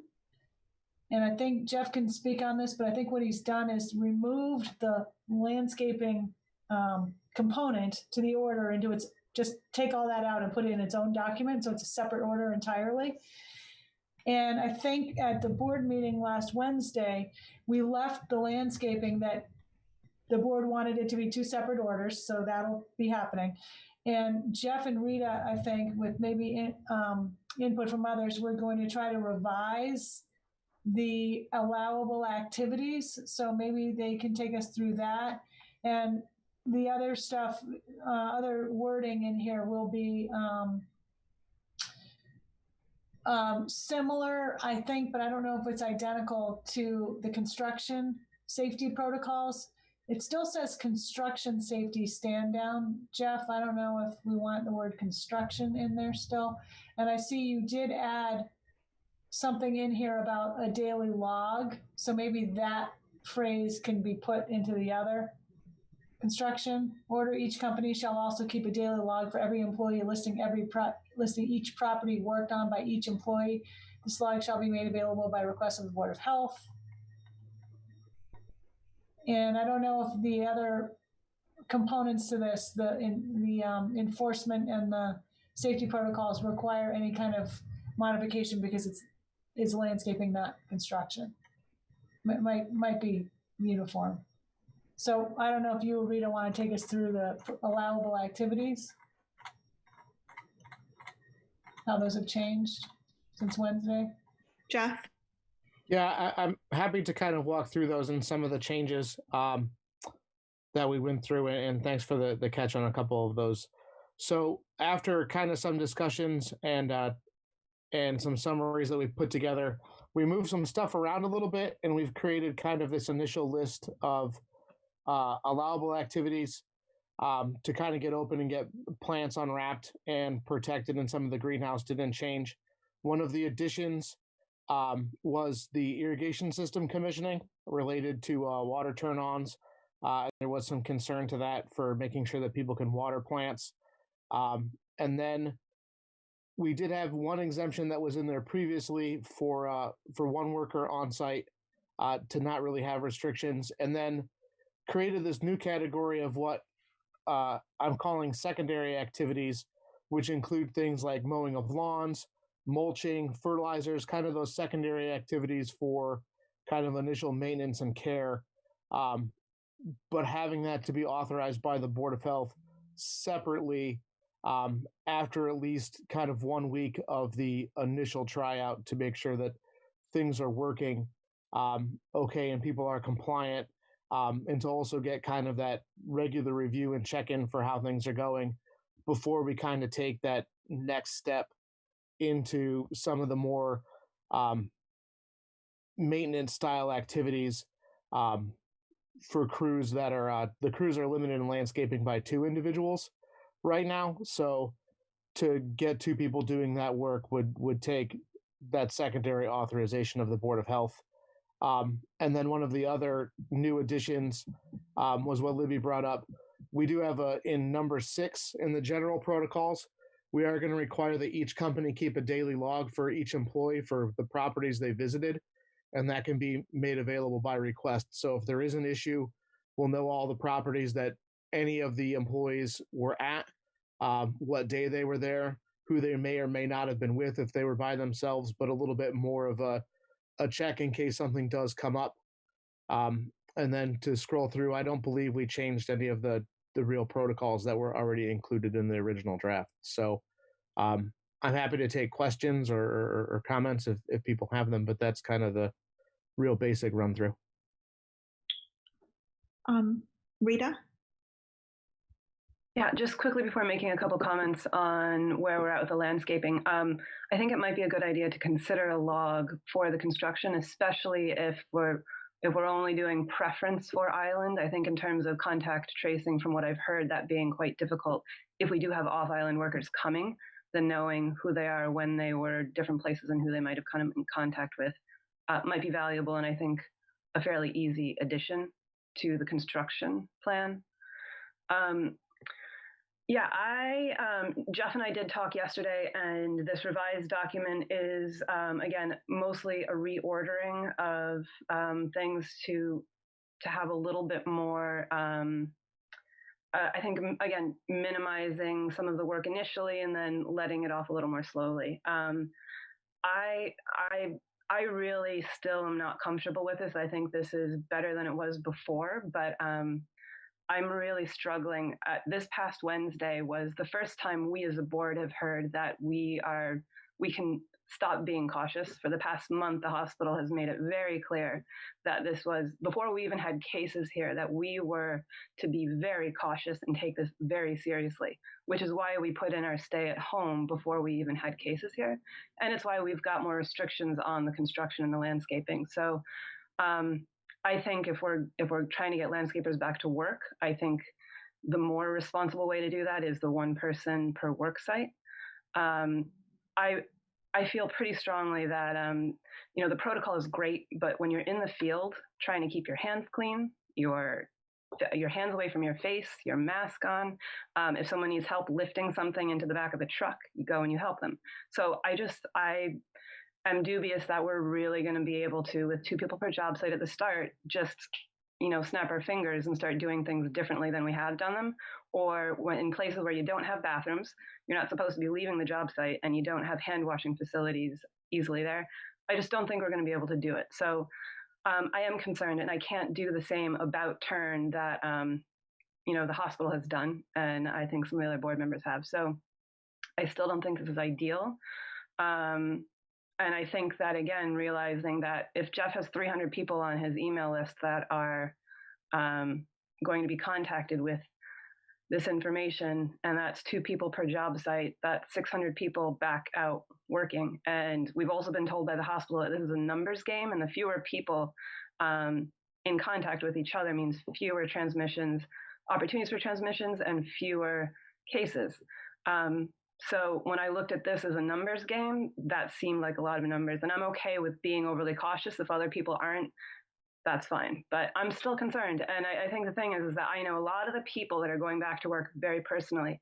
Some are going back unwillingly. Some are going back willingly because they want the work, and realizing that, as Gary said yesterday, people are going to get sick.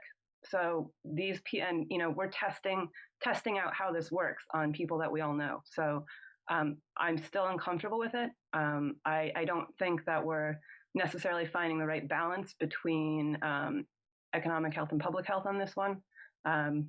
So it's better, but I'm still uncomfortable with it. But you are comfortable with one person? I'm comfortable enough with one person. A couple of, the 3 things that I think that I would like to see added, 2 of which would happen regardless of whether it's one person or two people. I am more comfortable with one person to a site for the next week, just to kind of ease our way back into this. I think it would be important for just generally to have some kind of, for construction and landscaping, have a number people can call if they feel like they're in a situation. There's a lot of great employers out there, and there's some that aren't necessarily taking care of their employees, and their employees don't feel like they have recourse. So I think if there's a number for people to call when they feel like they're on a job site where protocol isn't being followed, I think that would be key for taking care of employee health. I also think an acknowledgement from the homeowner. Jason, to your point, I think you're right in terms of adding more sort of bureaucracy to these things, particularly when people are at home and maybe don't have access to scanners and printers. For HDC, I know that when I need to be made an agent for a project, I can get an email from a client saying that they're allowing me to be an agent for a project to sign the HDC documents. And I think acknowledgement from homeowners that they understand that landscapers are being required to follow this procedure, because already homeowners are putting pressure on landscapers. And again, this gives them a tool to educate the property owners. And I think if it's an email acknowledgement, that's fine. But I think bringing in the homeowners is important. So maybe some of those things can align. Helene and then Malcolm. Has there been any discussion about when work is going to commence? I know we see date to be determined, but has there been discussion? We need to discuss that.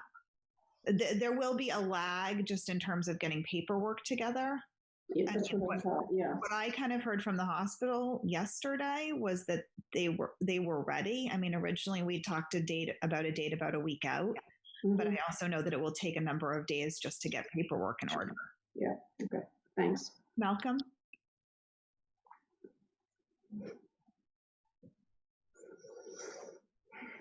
Malcolm, you're still muted. I'm trying. Thank you. One thing that Rita said, I think we have to address and concerns me, and that has to do with the rights of our workers. I mean, a worker not feeling safe going back to the job, that person should not be penalized. That person has the right to say, I don't feel safe. Is there something legally we can do to protect the worker? In other words, if a worker says, even in construction or gardening or whatever it is, I don't feel safe because of this virus and I don't want to work. Can we protect those people from being disciplined or fired? I've asked actually for an opinion from council on that issue because I am of the opinion that in this crisis, people should not be forced to go back to work that are collecting unemployment if they don't feel safe to do so, or also under the fact that some of them have some significant childcare issues with all the schools and daycares being closed. And they don't fall under essential like medical workers who can get special daycare provisions. But I think that Gregg is working on that. Maybe he wants to say something, and then Matt had his hand up.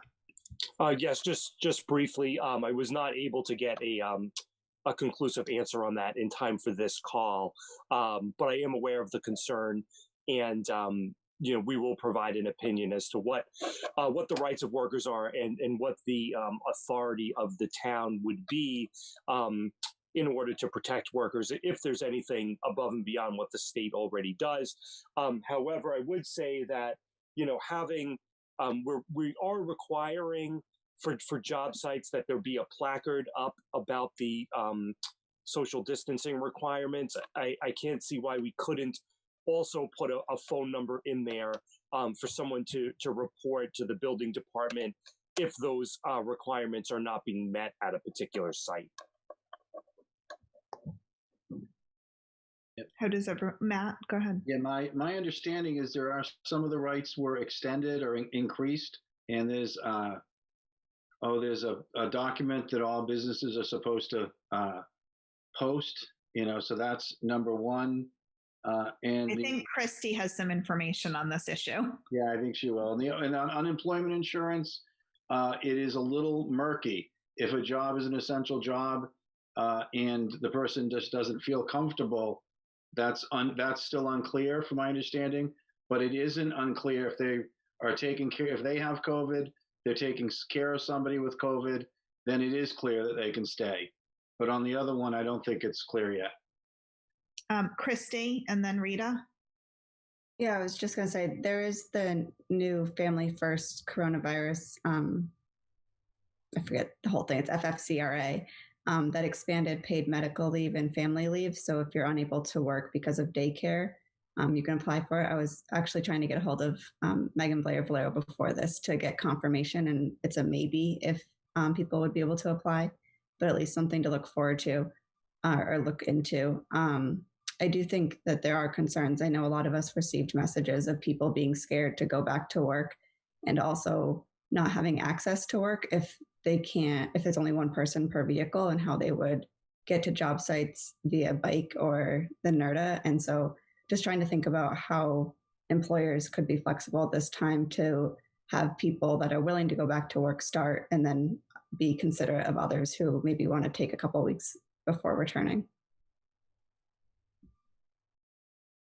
Rita, did you have another comment? I had a question, and it's a follow-on from Matt. So I think it's a question for Gregg. I think when I reread through some of the state's rules, I don't think landscaping, it didn't seem like they were classifying landscaping as essential, but rather that it was something that could be done with social distancing for the most part. So I don't know that Matt, to some of the things you were talking about, some limitations on essential workers, having to come back to work or whatever it is. my question is whether that applies to landscaping, because I don't think it's actually considered essential. Yeah, I think it applies to all businesses. The act that Christy is talking about, strangely, it applies to people with 500 or fewer employees. So it doesn't apply to the large ones. I don't know why, but I could guess. But I think it applies to all employees, and it's supposed to be posted at a job site, and they're supposed to know that these are available to them now. There is information on the state site in regard to this, but it's not 100% clear. But it does talk about if you feel unsafe for valid reasons. Gregg? Yes. So again, I can't speak on the unemployment issue, but landscapers are listed as essential workers under construction-related activities for purposes of the state order. Under Nantucket's order as it's currently written, that work is not allowed to proceed. Okay. I mean, the Builders Association did have some suggestions about something like a whistleblower hotline in regard to and any kind of people breaking these rules, essentially, and employees feeling like they're put in a precarious situation. And maybe they would even be part of organizing that. Jason? Yeah, just thank you, everyone. This is I know it's long and it's convoluted, but it's important. This conversation that we're having, trying to dig through all this. For the last couple of weeks, I've said that I want us to start planning some type of system in some type of phased, measured reentry, and we're doing it. But I didn't really worry about a date until the hospital would help us guide us through that. And now they're saying that they are okay with a low risk situation worker for 1 or 2 people. And so that gives me a little more comfort for us to have 1 or 2 people at job sites. And we can, whether that's construction or landscaping or Tyler or whatever. So that's where I'm at. Whether that starts the 27th or the 4th, somewhere around there, I'm fine with. The Board of Health will obviously rule on that. That's just kind of where I'm at now. I'm comfortable with landscaping with 1 to 2 people. But I think the things that Reed is bringing up about people not feeling comfortable and being pressured into it because they're fearful of losing their jobs, that's a real thing, and I'm glad we're talking about it.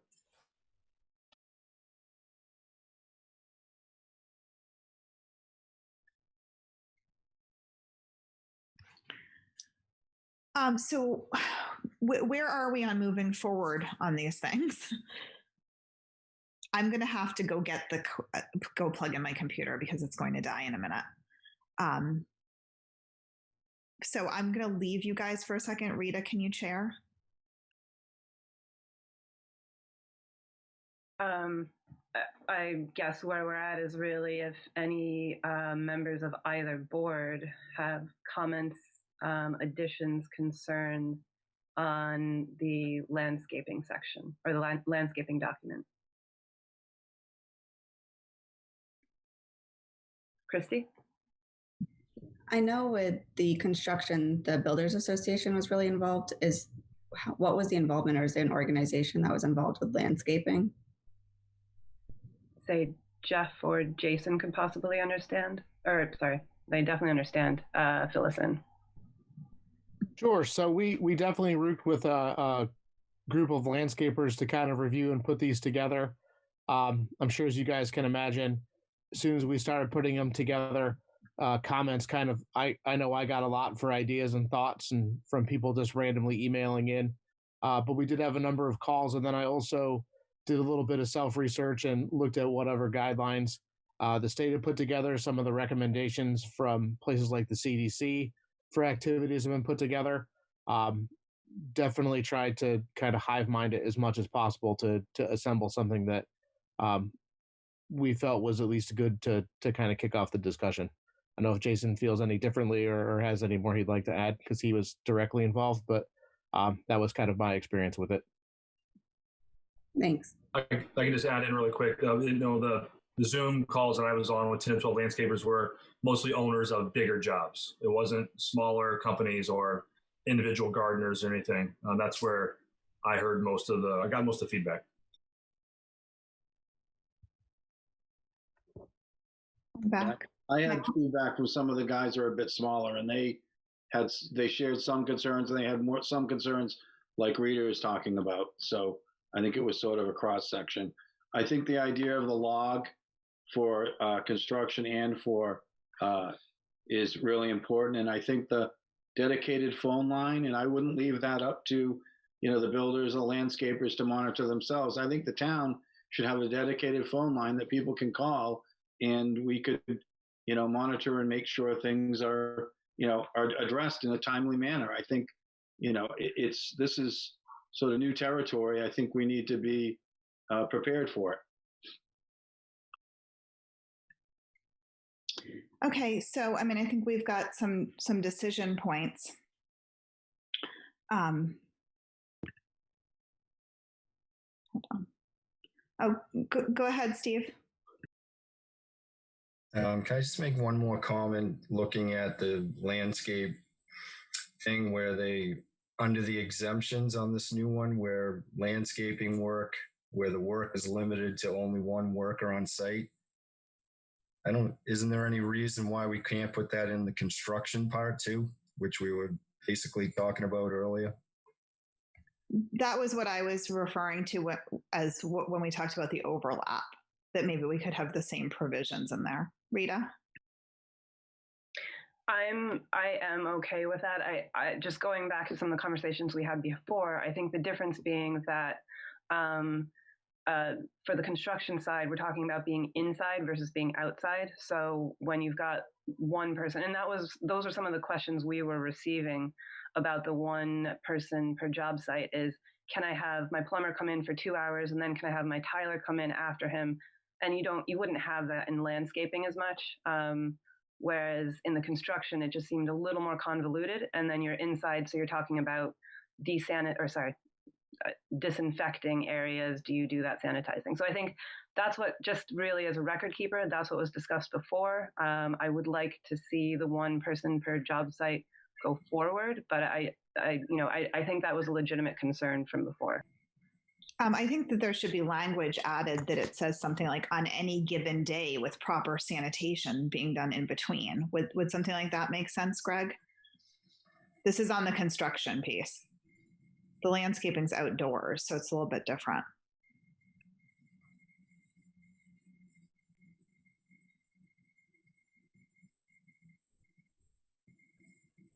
Unmute. Sorry about that. Gregg, before you start, there's a lot of individual work that's done on outside of buildings besides inside. So, well, maybe for interior work, there's proper sanitation done in between. But I think that it needs to be addressed, that whole piece where it's like how many workers can rotate through a place on any given day.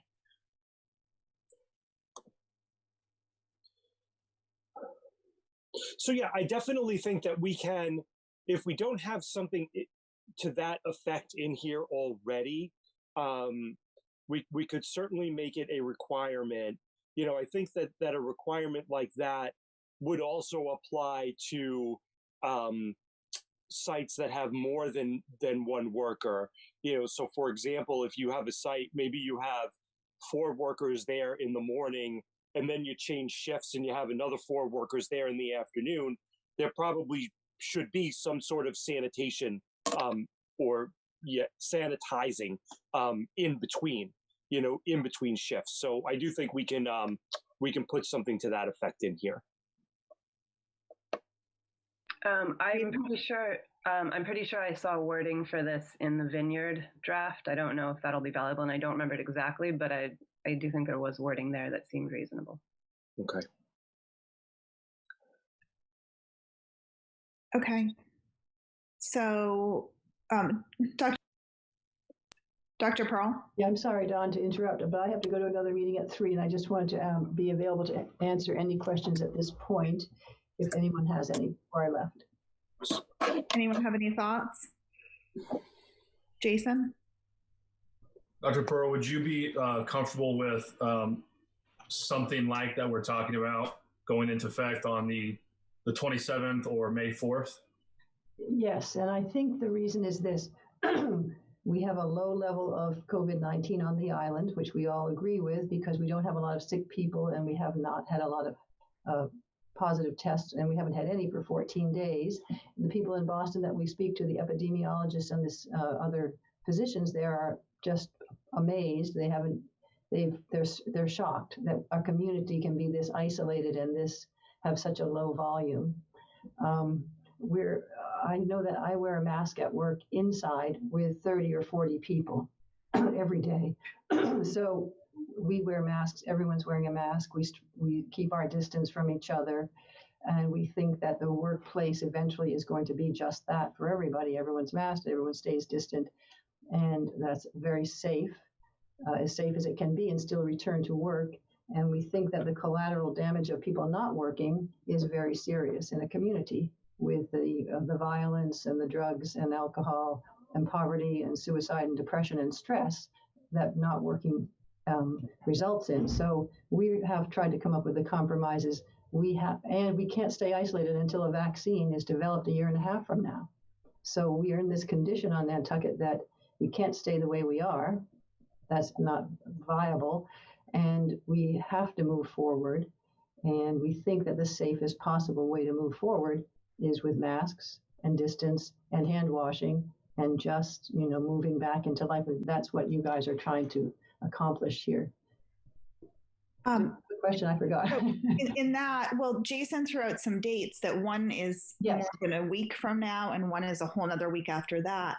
And I'm just, initially that was what I was thinking, but then after what Gary said yesterday, it kind of seems like the hospitals in the shape that they need to be in now, and as long as paperwork could get in order, would these more limited activities that we're talking about be able to start early next week? Well, we're prepared now because we prepared for a much larger amount of infection. So we're like super prepared. So when I think we're prepared to go, for you to go proceed with this whenever you're comfortable doing that. And we're prepared for the consequences, which I think will be minimal, if any, based upon what we know about the island right at this moment. Thank you. Rita? Maybe Dr. Pearl could just quickly answer because I'm getting some text. There's, I think in the update yesterday, the hospital said there were 2 people under investigation at the hospital. Have they not tested positive, or they have not tested positive? Okay. And that patients under investigation is a really large category of really symptoms which are so mild, which put a person into that description. It would be stuffy nose and feeling achy. There are various criteria that put a patient into that category. They are not certainly high risk. There are not people that seem to have COVID-19, but they are both negative at this point. Rita, sorry, you do just have to identify who texted you that question.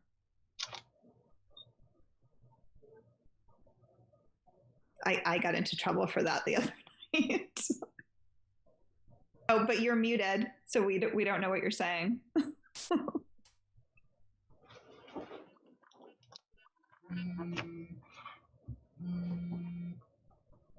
Yeah, you're still muted. Still muted. Rita, still muted. Sorry, I'm having trouble handling my phone and the computer. Got one from Heather Williams.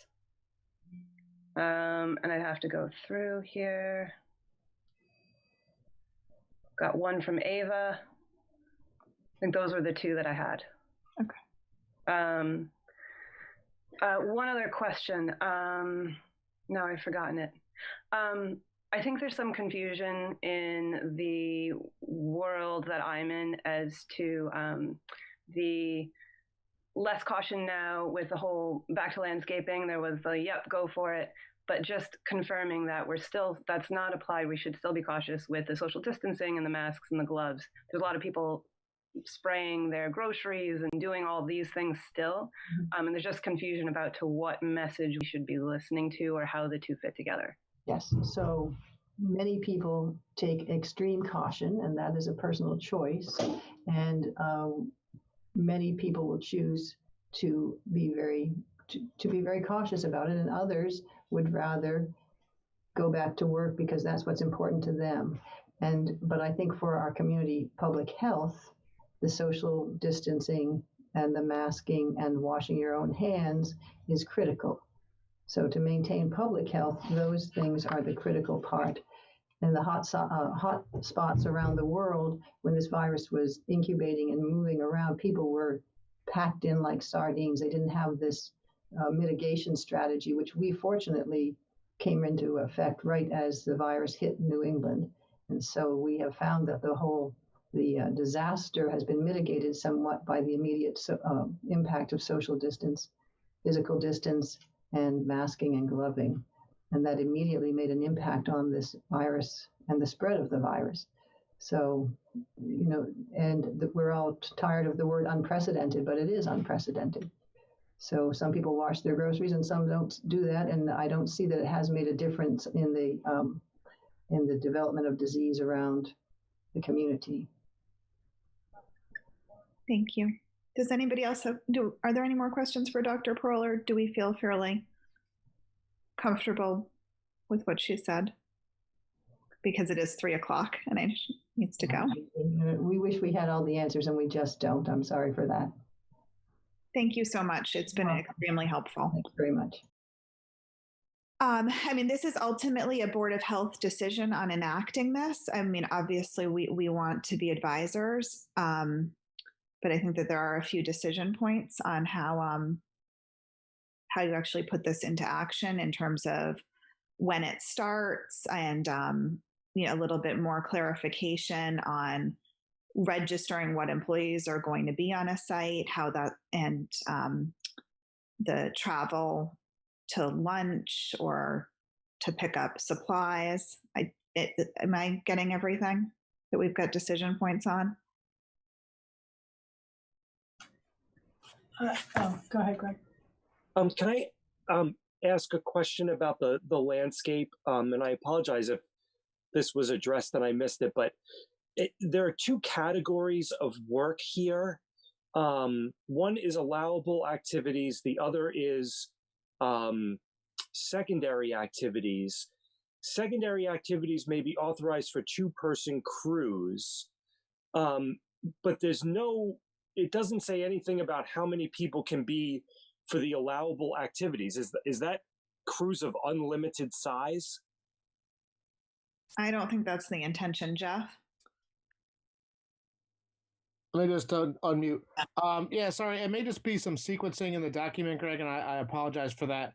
The crews got limited further down in the general on-the-job procedures. So there's a bullet that's in there, and I'll just read it. It just says, staff will work independently as much as possible.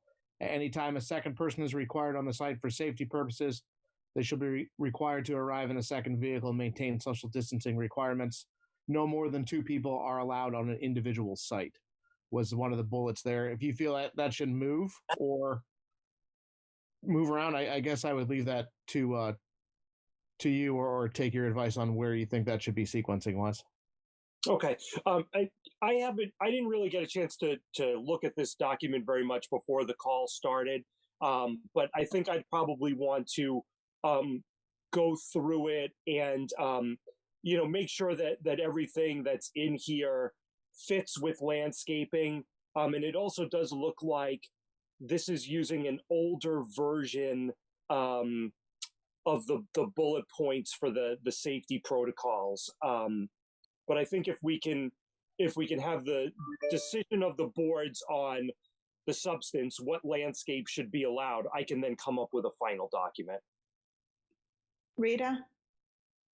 Sorry, that's actually one thing I meant to bring up, Jeff, is that nowhere in there is it defined whether it's landscape maintenance, landscape construction, particularly with any of the exemptions.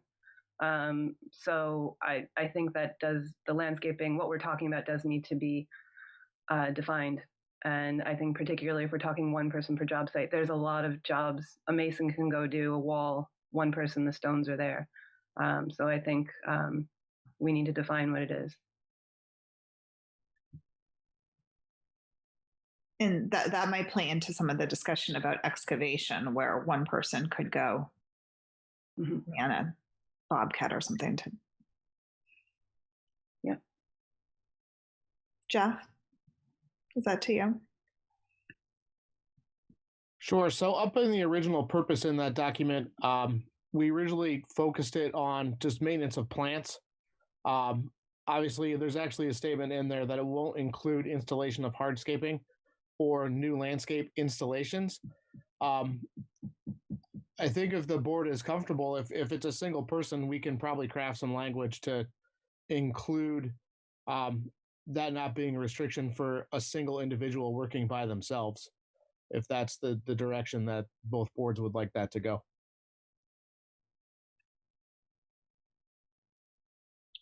What's the consensus on that? And can we sort of marry the same language on the one worker over to construction related activity? Christy? This might have been answered, and I think we have kind of gone in circles a little bit, so apologize in advance. But if we open up to one person, is that going to be to every building, or is that going to be just to what we had said was weather tight? Because if we open up to one person for tiling or painting or plumbing or electrician, is that over expanding, or am I just being overly cautious? I think the idea was that there have been so many people who've asked for I have this one thing that I can go do and it would give me some work, and I'm not going to have any exposure to anybody. And it's going back to something that the Board of Health tried to put in prior, but it maybe wasn't clearly enough defined on.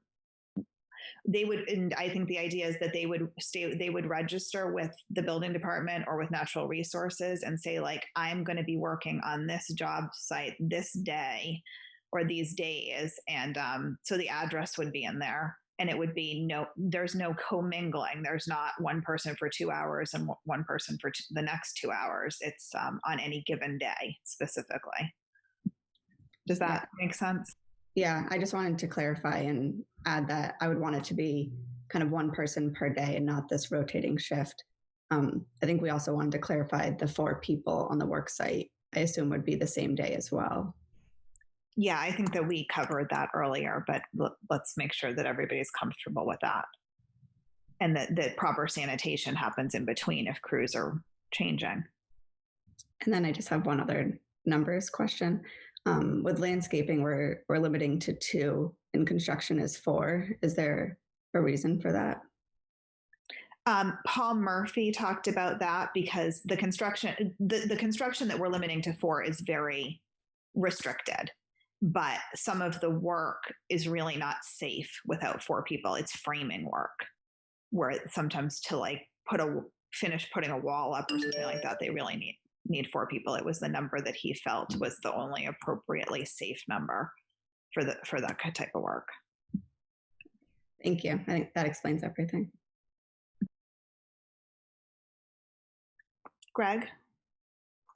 So Madam Chair, I have a list of 4 substantive issues that I think need resolution. Some of these we may be closer to than others, so I'll just list them off. So the first is putting in language for single worker job sites and some requirements for registration. The second is whether we are going to allow off-island workers, prohibit off-island workers, or do something in between by having a preference for on-island. Related to that, whether we are going to allow workers to leave the site during the day. And then finally, an effective date. Yeah, I think that sums up the decision points.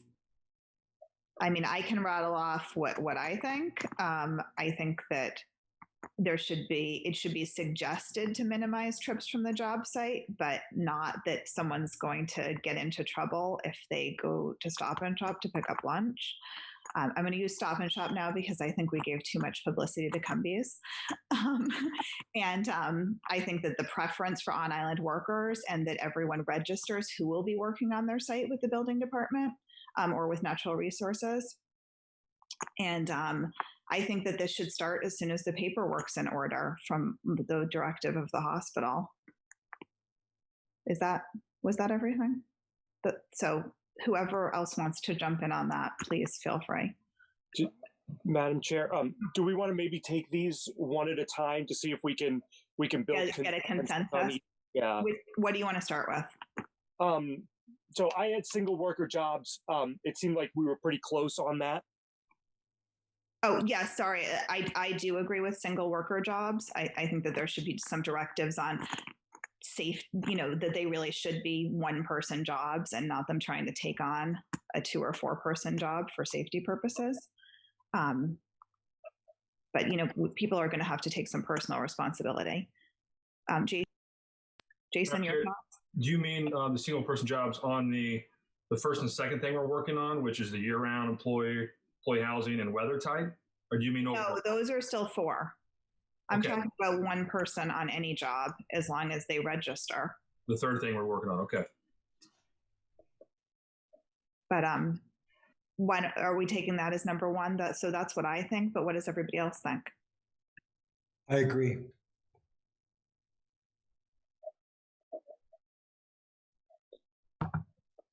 Christy, you want to speak? I just wanted to say I agree as long as we have the kind of one on-island worker regulation or suggestion in there. I think last time we saw an increase in people coming over as soon as we opened that up. Yes, so on-island preference and that they have to register the address and their name with the building department. Is that fair? Use the word, using the word preference. I mean, to some extent, people are going to have to take some personal responsibility for their own health and the health of the people around them. Matt? I'd rather it be a requirement, but I'll go with the majority, and I'll vote with the majority. But I'd rather it be a requirement. I think that again, the churn is going to be our biggest issue upcoming. So, and I think we need to keep that front and center. Okay. Jason? Just to get my thoughts on the record, I support a preference, as Malcolm said, and I'm okay with up to 2 people for safety issues. But if obviously if the Board of Health votes on just 1, then that's what we would do.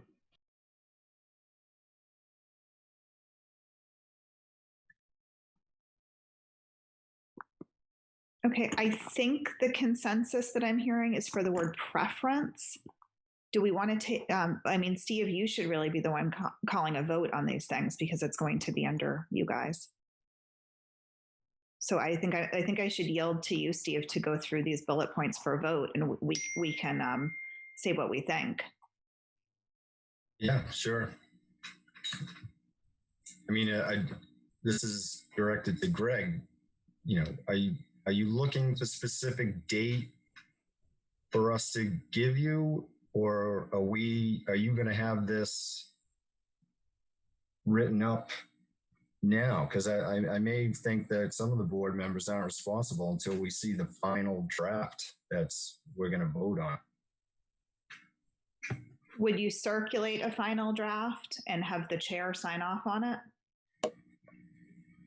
So we can proceed on this in one of 2 ways. So first off, when I was thinking of an effective date, I was thinking that we need to come up with a date that people can start working. So that needs to be in the document, and I do think that requires a vote of the board. My initial thought was that you would open it up to applications on one particular date, and then a week later, actual work could start, so that everybody was kind of on the same footing, and it would give staff the opportunity to process the applications. In terms of approvals, on the 4 bullet points, at this point, I'm just really looking for consensus so we can put the issues in the document. And then once we have consensus on the 4 issues, you can decide you either want to approve it subject to circulation of a final draft and authorize the chair to sign, or we can come back at a second meeting and have you vote to approve the final document. I like the idea of the chair signing as long as other board members don't have any major issues. Jim? Jim, you're muted. I would like to go over the whole thing that you people had before. I think the board would like to go over it as a board before we sign. That's my opinion. Malcolm? Yeah, I agree. I think we obviously cannot vote until we see the entire document. And I would feel much more comfortable if we scheduled in 2 days a 5-minute meeting of the board to vote. Okay. I agree with that. Okay. As long as you guys are ready to do another meeting. Listen, and there's now else going on the island right True. This is the best entertainment we have. Yeah. The staff might not love you for calling another meeting. Do you want to keep going through the bullet points? Those other you might. Points.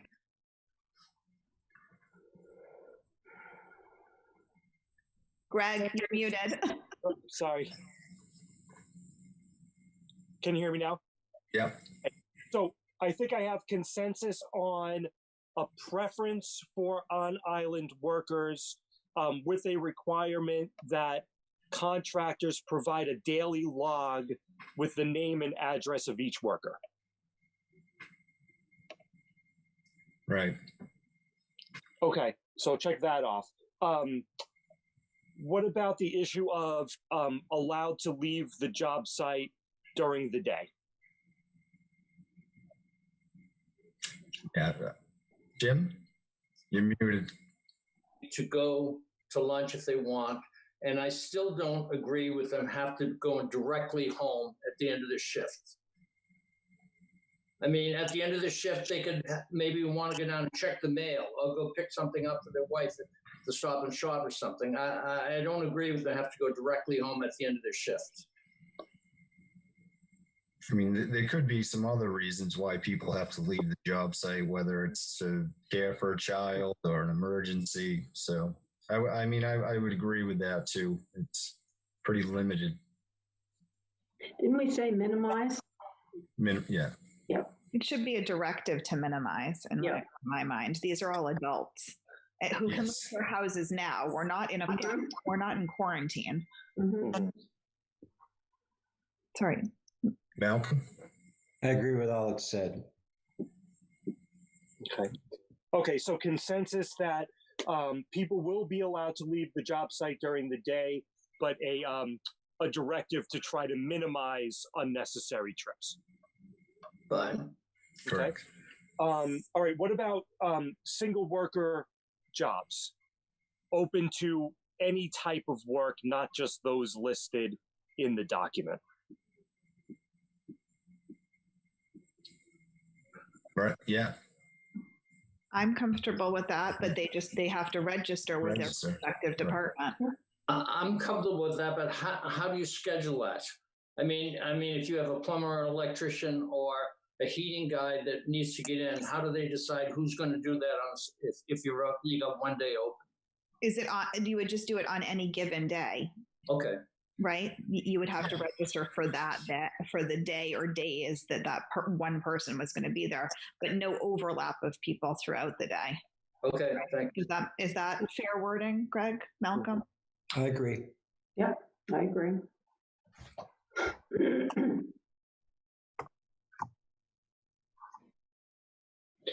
Just as a curiosity, how would this apply in a house that is occupied, where the residents might be there while the work is being done? They probably have to comply with social distancing. Correct. Exactly. I don't think anybody wants to go into a house that's occupied where they feel like they're going to get some kind of exposure.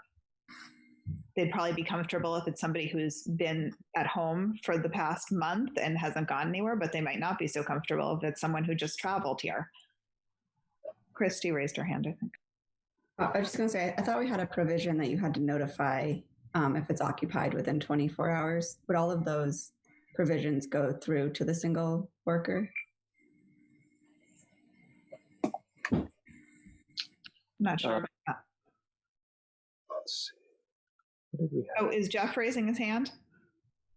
Jeff, are you raising your hand? Yes, I was just going to comment from the landscaping protocols.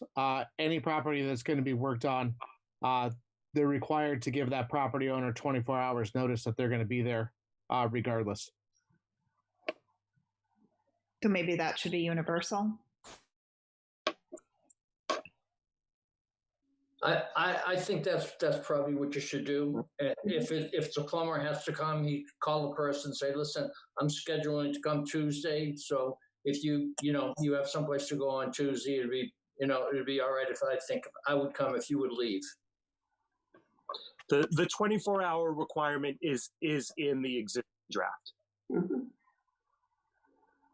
I'm all right with that. Yep. Okay, so we have consensus on single worker with certain conditions, correct? Okay, so then the last issue I have is when should this go into effect? I think as soon as you guys could get it in writing and you're happy with it and you can get it to the Board of Health, we'll schedule a meeting and we'll go through it the way we want. And I think if we're satisfied with it, we'll give you Stephen will give you a date. Jason? We could probably decide on a work what date you could start work. And then if we could get a meeting Tuesday, Monday's a holiday, and adopt the phase one, that would give time people to get their paperwork in. Do you think you guys could have a meeting sooner than Tuesday? Jason's got his hands raised. I'm not sure if it has to be on a weekday, or I think we've been having emergency meetings all over the place. Mm-hmm. we could do it anytime, and Sure. even a holiday, doesn't matter. Yeah. There's no marathon happening on Monday. Yeah. Not that exciting. Jason has had his hand up. If we have, Greg, how long it would take to get the document to us? Say he got it to us by tomorrow. We looked it over. We could have a meeting Sunday or Monday or any day. Jason, just speak. Everyone else is jumping in. Kind of follow protocol. Mr. Chairman, I think whatever date you decide on, I would just try to give us at least 48 hours to get all the word out to all the different groups that don't, look on the website and watch this, to people, whether they're speaking, Portuguese, Spanish. There's a good group that is getting the word out, and they figured some things out. But they need some time to do the videos, and so whatever. If you decided that on Sunday, Malcolm, if you can, put the date on a Tuesday or Wednesday, just to give some time to get the messaging out and explain and educate everyone.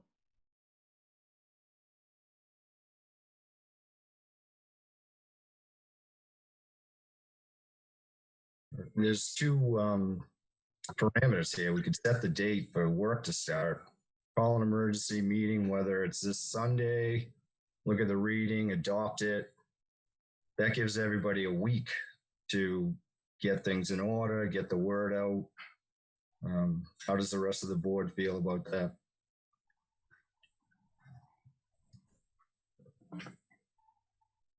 I think the hospital's ready for you. I think you should set it for Wednesday. Oh. No. I just think we should move as fast as we can.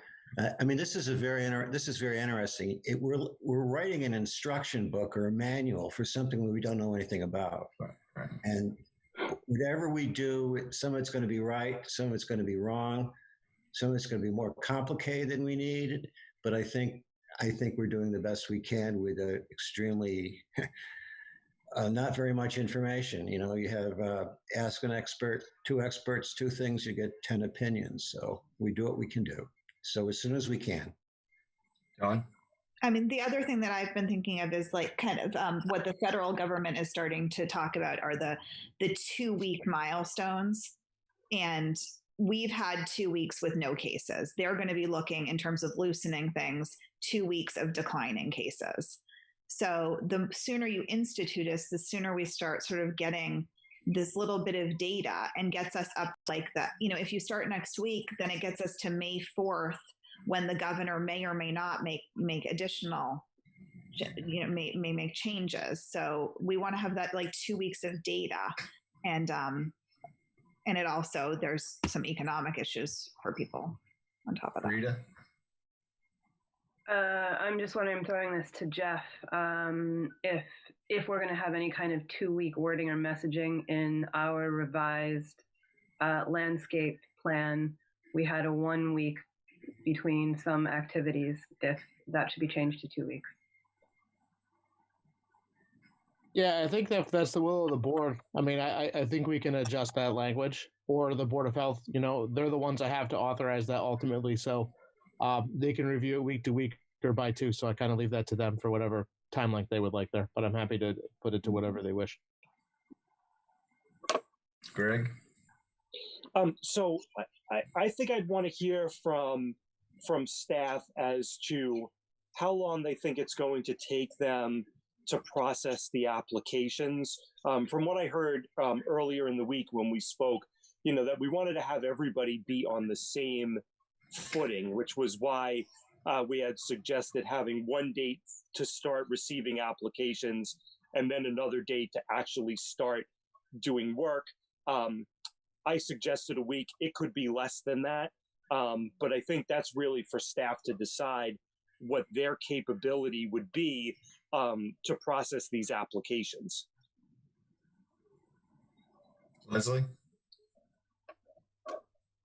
So at Plus, we've had a lot of discussions about how we will handle this administratively. And I think the building commissioner has probably already heard from a lot of the people who would want an exception from the order that you're going to adopt. I mean, the one person jobs is something that we haven't thought about as much, but we are ready, willing, and able to start processing the applications and to turn them over as quickly as possible as soon as you all pick a date. So we're ready. We want to see people get back to work.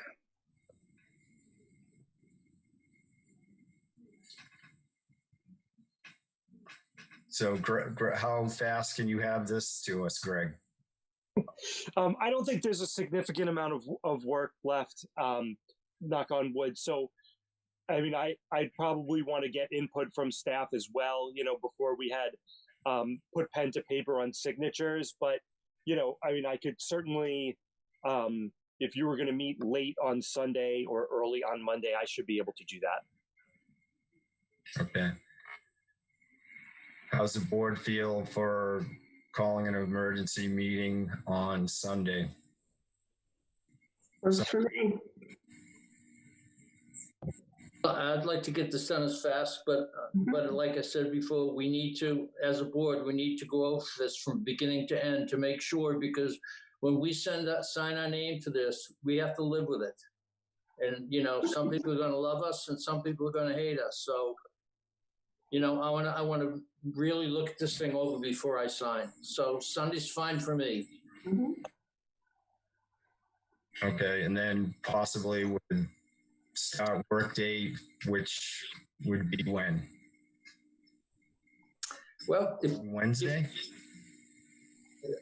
I get any day we agree. I mean, it's not going to take us long to read this and either give them our approval, or maybe I doubt we'll have to ask for any changes, but we just have to go through it and make sure that we're satisfied with it.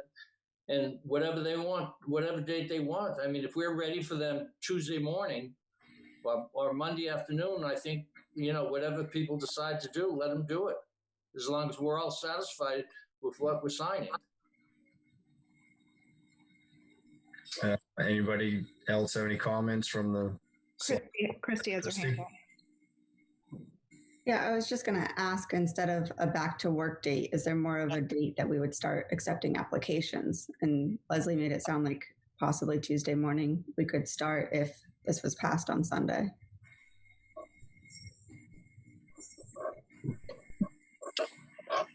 Don first, yeah. Leslie can probably speak to that. I was just going to say it's going to take most of these people, especially on the bigger jobs, a little bit of time to get organized. But why not start a rolling, like start accepting applications to, well, as soon as you pass it, start accepting applications with people can go back to work as soon as Tuesday or something.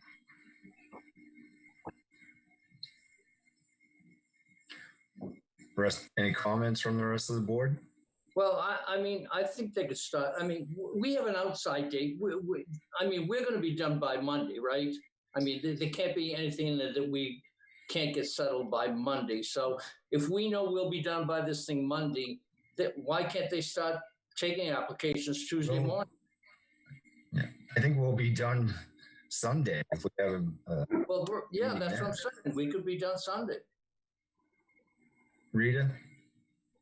I think unless Leslie has an idea of how long it will take to process these applications, I mean, it's not just a matter of companies submitting their application and they're good to go, correct? It has to be reviewed and then they're given a sign off. I mean, if we accept them Tuesday morning, then it could be rolling where it's as soon as Plus can get it back, then you can start. Go ahead, Leslie. So the emergency order says that we'll review them within 48 hours and provide a response. And I think that's plenty of time. I mean, a lot of people have already reached out to me. They've reached out to the building commissioner. They've reached out to the director. And I really think we already know about most of these. They've just been waiting to be able to move forward. Jason? Just, I want to emphasize whatever you end up voting on, what Gregg finishes up, is let's try to work on making it very simple for people to understand and that we're all using the same language. Because even what you said there, Rita, I had to think, like, is she just talking about the weather tiding, or is she talking about the one person registering and then as the weather tiding as an application, just so we're all using the same language so we can get it out to everybody. We all know we're going to get 1,000 questions in the next 72 hours. So I just want to be clear that we have clear language. Gregg? Yes, I can make sure that the language concerning the procedures are consistent throughout.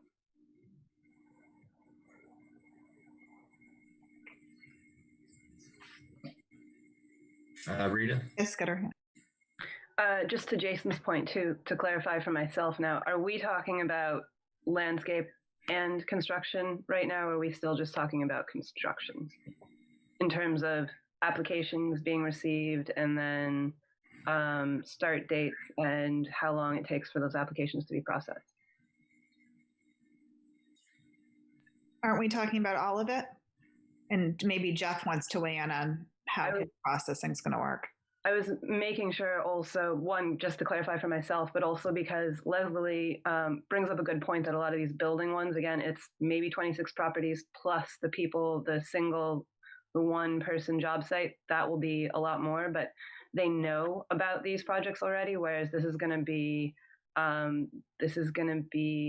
a lot of information coming into Jeff in this format, probably this way for the first time. Dawn?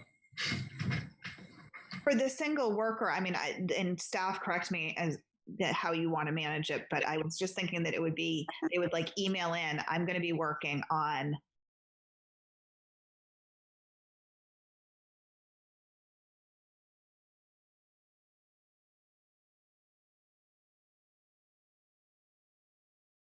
April 25th at 50 Main Street, and this is my name, and it just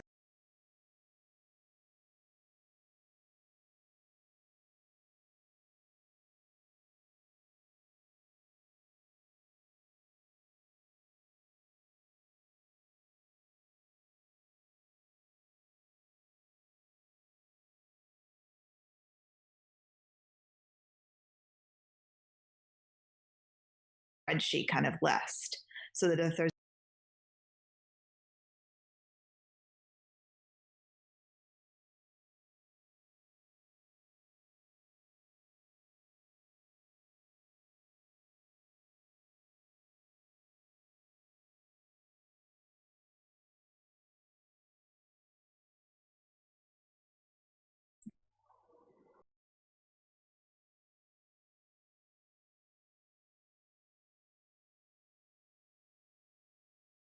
That is what Dawn and I had talked about. And during the meeting, I've already emailed the help desk to see if they can help us create a really simple online fillable form. So you can just go to the website, fill it out, and automatically submit it to the building commissioner or to Jeff Carlson or whoever the appropriate person is. So hopefully that's something we can do, but we do want to keep it.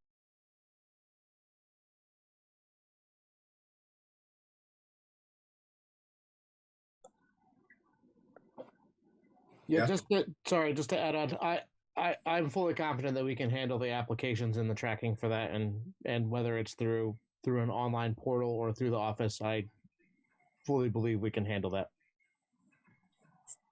Jason? I just want to make sure, again, we're using the same language. I would suggest that using the word application would only be for the weather tiding permitted jobs and register. It keeps freezing for some reason. Rita? I'm sorry if this is just another long meeting where I'm getting confused, but it might be better to separate the construction from the landscape, because landscaping application process, the one person per site, we hadn't talked about. Just want to make sure, are they registering? We hadn't talked about that, but if we're talking about the two documents together, then people might think that they have to register every time there's one person. Registration process for the COVID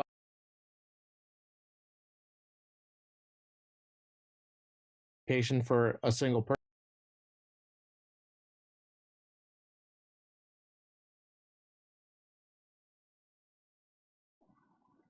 Okay, so one thing I was going to say is for the construction, I think it would be fine if a painter says one day, says, I'm going to be there for, I anticipate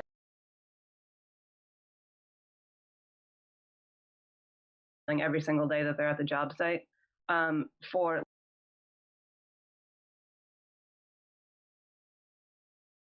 I don't know that it's actually really, Jeff, maybe you think it is.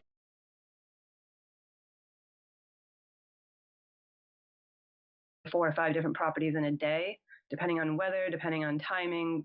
That might be 2 properties or it might be 8. So I don't know that you can actually reasonably expect to track the one person per job site with the landscaping, but so I don't know if it's worth it. Couldn't they just throw out all the addresses that they anticipate working on in like a 2 or 3 day period?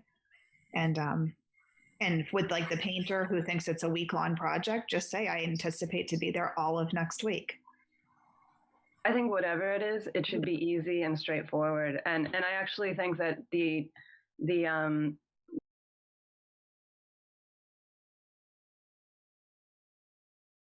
with those people to get kind of a projected, maybe a week.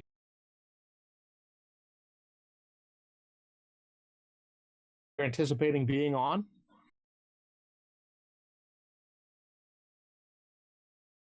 The log requirements as well, so we can kind of verify that back if necessary, but I think that's workable. This question is, Greg, do you think they should be lumped together in this order, or they should be separate?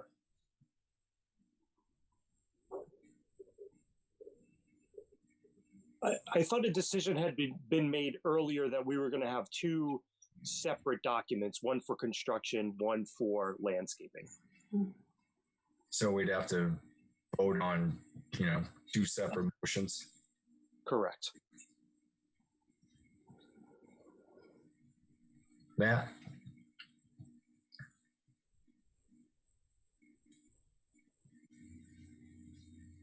You're muted.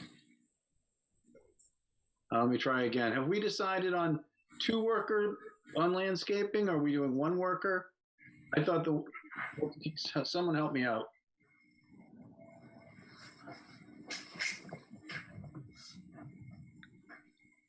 Yeah. So the original protocol included for up to 2 workers on the site for safety purposes. I think we were just talking about the possibility of addressing the single worker on a single site, but for the approved activities, they would be allowed up to 2. And that's all logged with daily logs by who is where and who is together. I'm fine. That's perfect.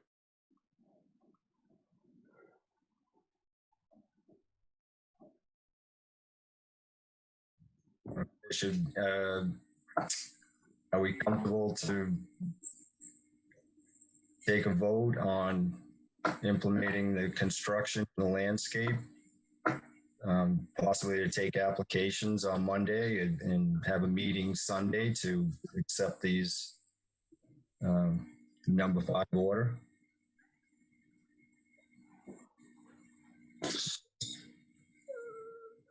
So are we going to look at two sets of things to read or one?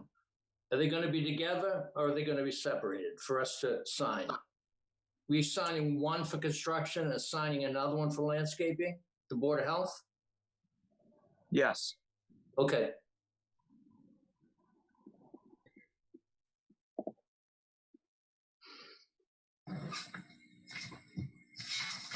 Rita raised her hand.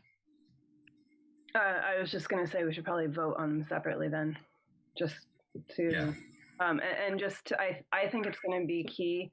I'm still feeling like the process for the application and getting these rolling is a little bit unclear, and I just think we're going to need to have it in, a 3-step, here's what you do to make by the time Tuesday rolls around. Or maybe that's what we should be signing on Sunday.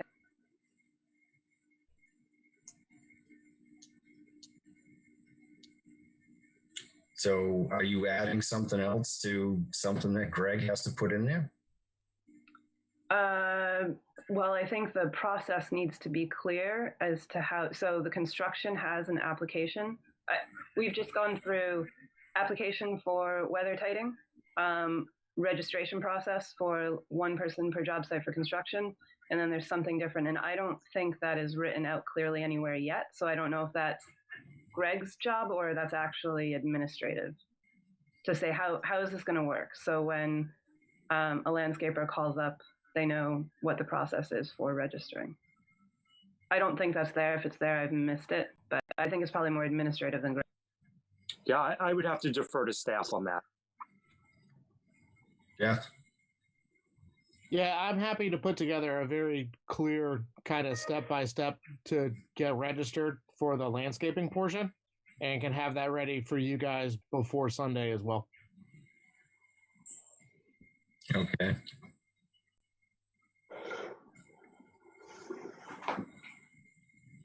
Maybe Leslie can do the same, or Paul. Leslie? So we have the form for the waiver. We're going to develop a registration, and I thought we would distribute that through the Builders Association and try to get something posted online for people to use with directions, just a simple instruction sheet, I guess.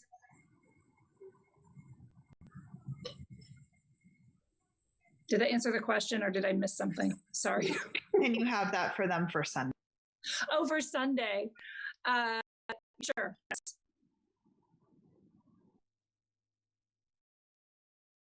Okay, any other questions? Jason? Thank you, Mr. Chair. Just want to clarify one last time. We're talking about 1 to 2 people for landscaping, that's separate, and then possibly 1 person at construction for, not for weather tidying, not for that, just the, is that what I'm hearing? That's what I believe so. Okay, just want to make sure. So when I get questions. And the second thing I was wondering is, do we need to think about road work, sewer work, that kind of stuff? Is that part of this, Leslie?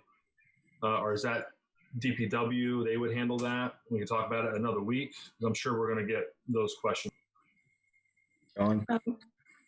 So that would be a different order and something handled entirely separately through the DPW. Yeah, but I thought that we were talking about allowance that's kind of universal for building and landscaping for 1 person that could go do a job. And that would potentially apply to somebody building a stone wall or somebody running a machine, an excavation machine, right? Masonry kind of stuff and excavation. Is that the intent here in terms of construction and landscaping for the single person that just registers, doesn't apply, registers? Sorry, I mixed up the single person and the order. So my response was about the order, not the single person allowance.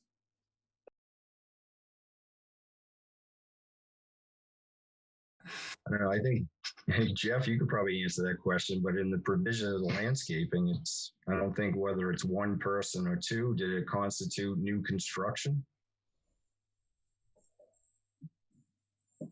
No, in there it didn't have new construction listed, but if people are feeling comfortable with that as a one-person crew, if they want to do masonry or do that work by themselves, I'm happy to make that adjustment. I'm just trying to get the word, we want to get the wording right and not to have people confused. Yeah, I just want it to be fair that it covers kind of any kind of construction industry that that requires just one person or that can be done with one person. Right. Yeah. Yeah.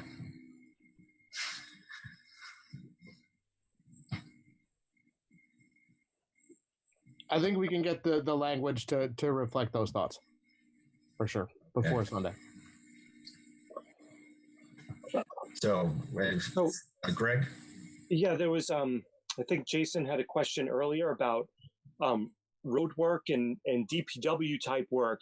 I believe that work is currently allowed under the supplemental order. It says that essential construction includes work to build or repair roads, bridges, transit facilities, utilities, hospitals, or healthcare facilities, emergency utility, road, or building work, such as to repair water or sewer leaks, new utility connections to occupied buildings. So I think that type of work is already allowed. This really only applies to residential construction that is currently prohibited.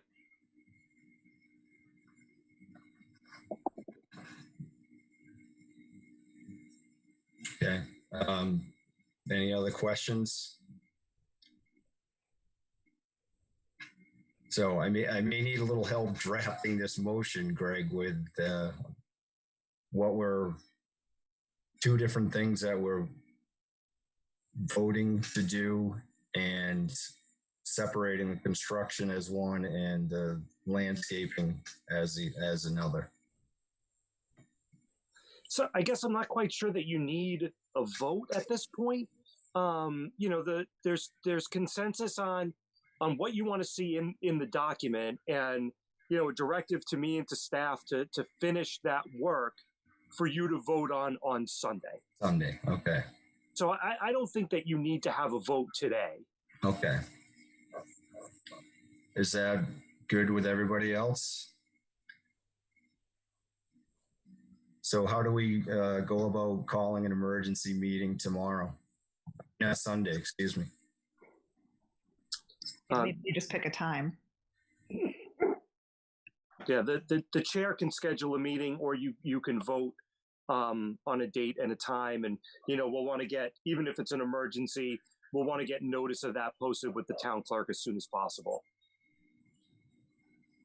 Okay, so what's a good time for everybody? Any time is fine with me.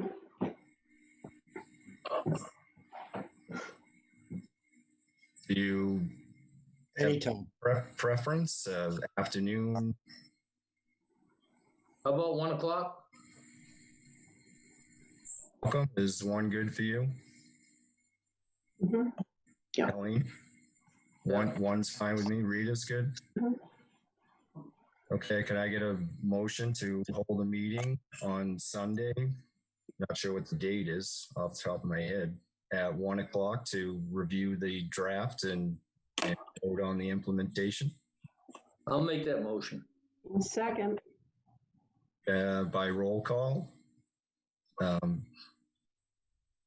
For favor, James? Yes. Helene? Yes. Malcolm? Yes. Rita? Is there a workaround for that? Yes, and I just looked like Dawn, you might have had a question. Yeah, no, I was just asking if you want the full board to be a joint meeting with you, or if you just want me to sit in again. Or Yeah, I think it'd be fine with you sitting in. okay. And so chairman says aye. So we'll have a meeting scheduled for 1 o'clock on Sunday. All in favor? Aye. Aye. Yeah. So we're good on that. And we'll wait to get the draft from Gregg. We'll look it over this weekend. And we'll get things rolling. All right. Thank you. Thank you. Thanks so much, guys. This was All right. Take care. lots of important work here. Okay, thanks everybody. Oh, I'm sorry. I have to make a motion to adjourn. Yeah. Sorry. By roll call. Jason. Aye. Or actually, can someone actually make the motion? All right. Second. By roll call, Jason. Aye. Matt. Aye. Rita. Aye. Christy. Aye. Okay, Dawn. Aye. Okay, same for the health. I get a motion to adjourn. So moved. Second. Okay, by roll call, James. Yes. Helene. Yes. Malcolm. Yes. Rita. Yes. And chairman says aye. Thanks, Roberto. All right. Take care. Thank you. See Everybody. you all on Sunday. See you Sunday. See you on Sunday.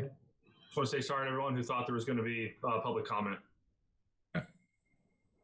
Yeah. I don't think it could happen today. At least we're wanting it, but it couldn't happen. Okay. Thanks, Jason.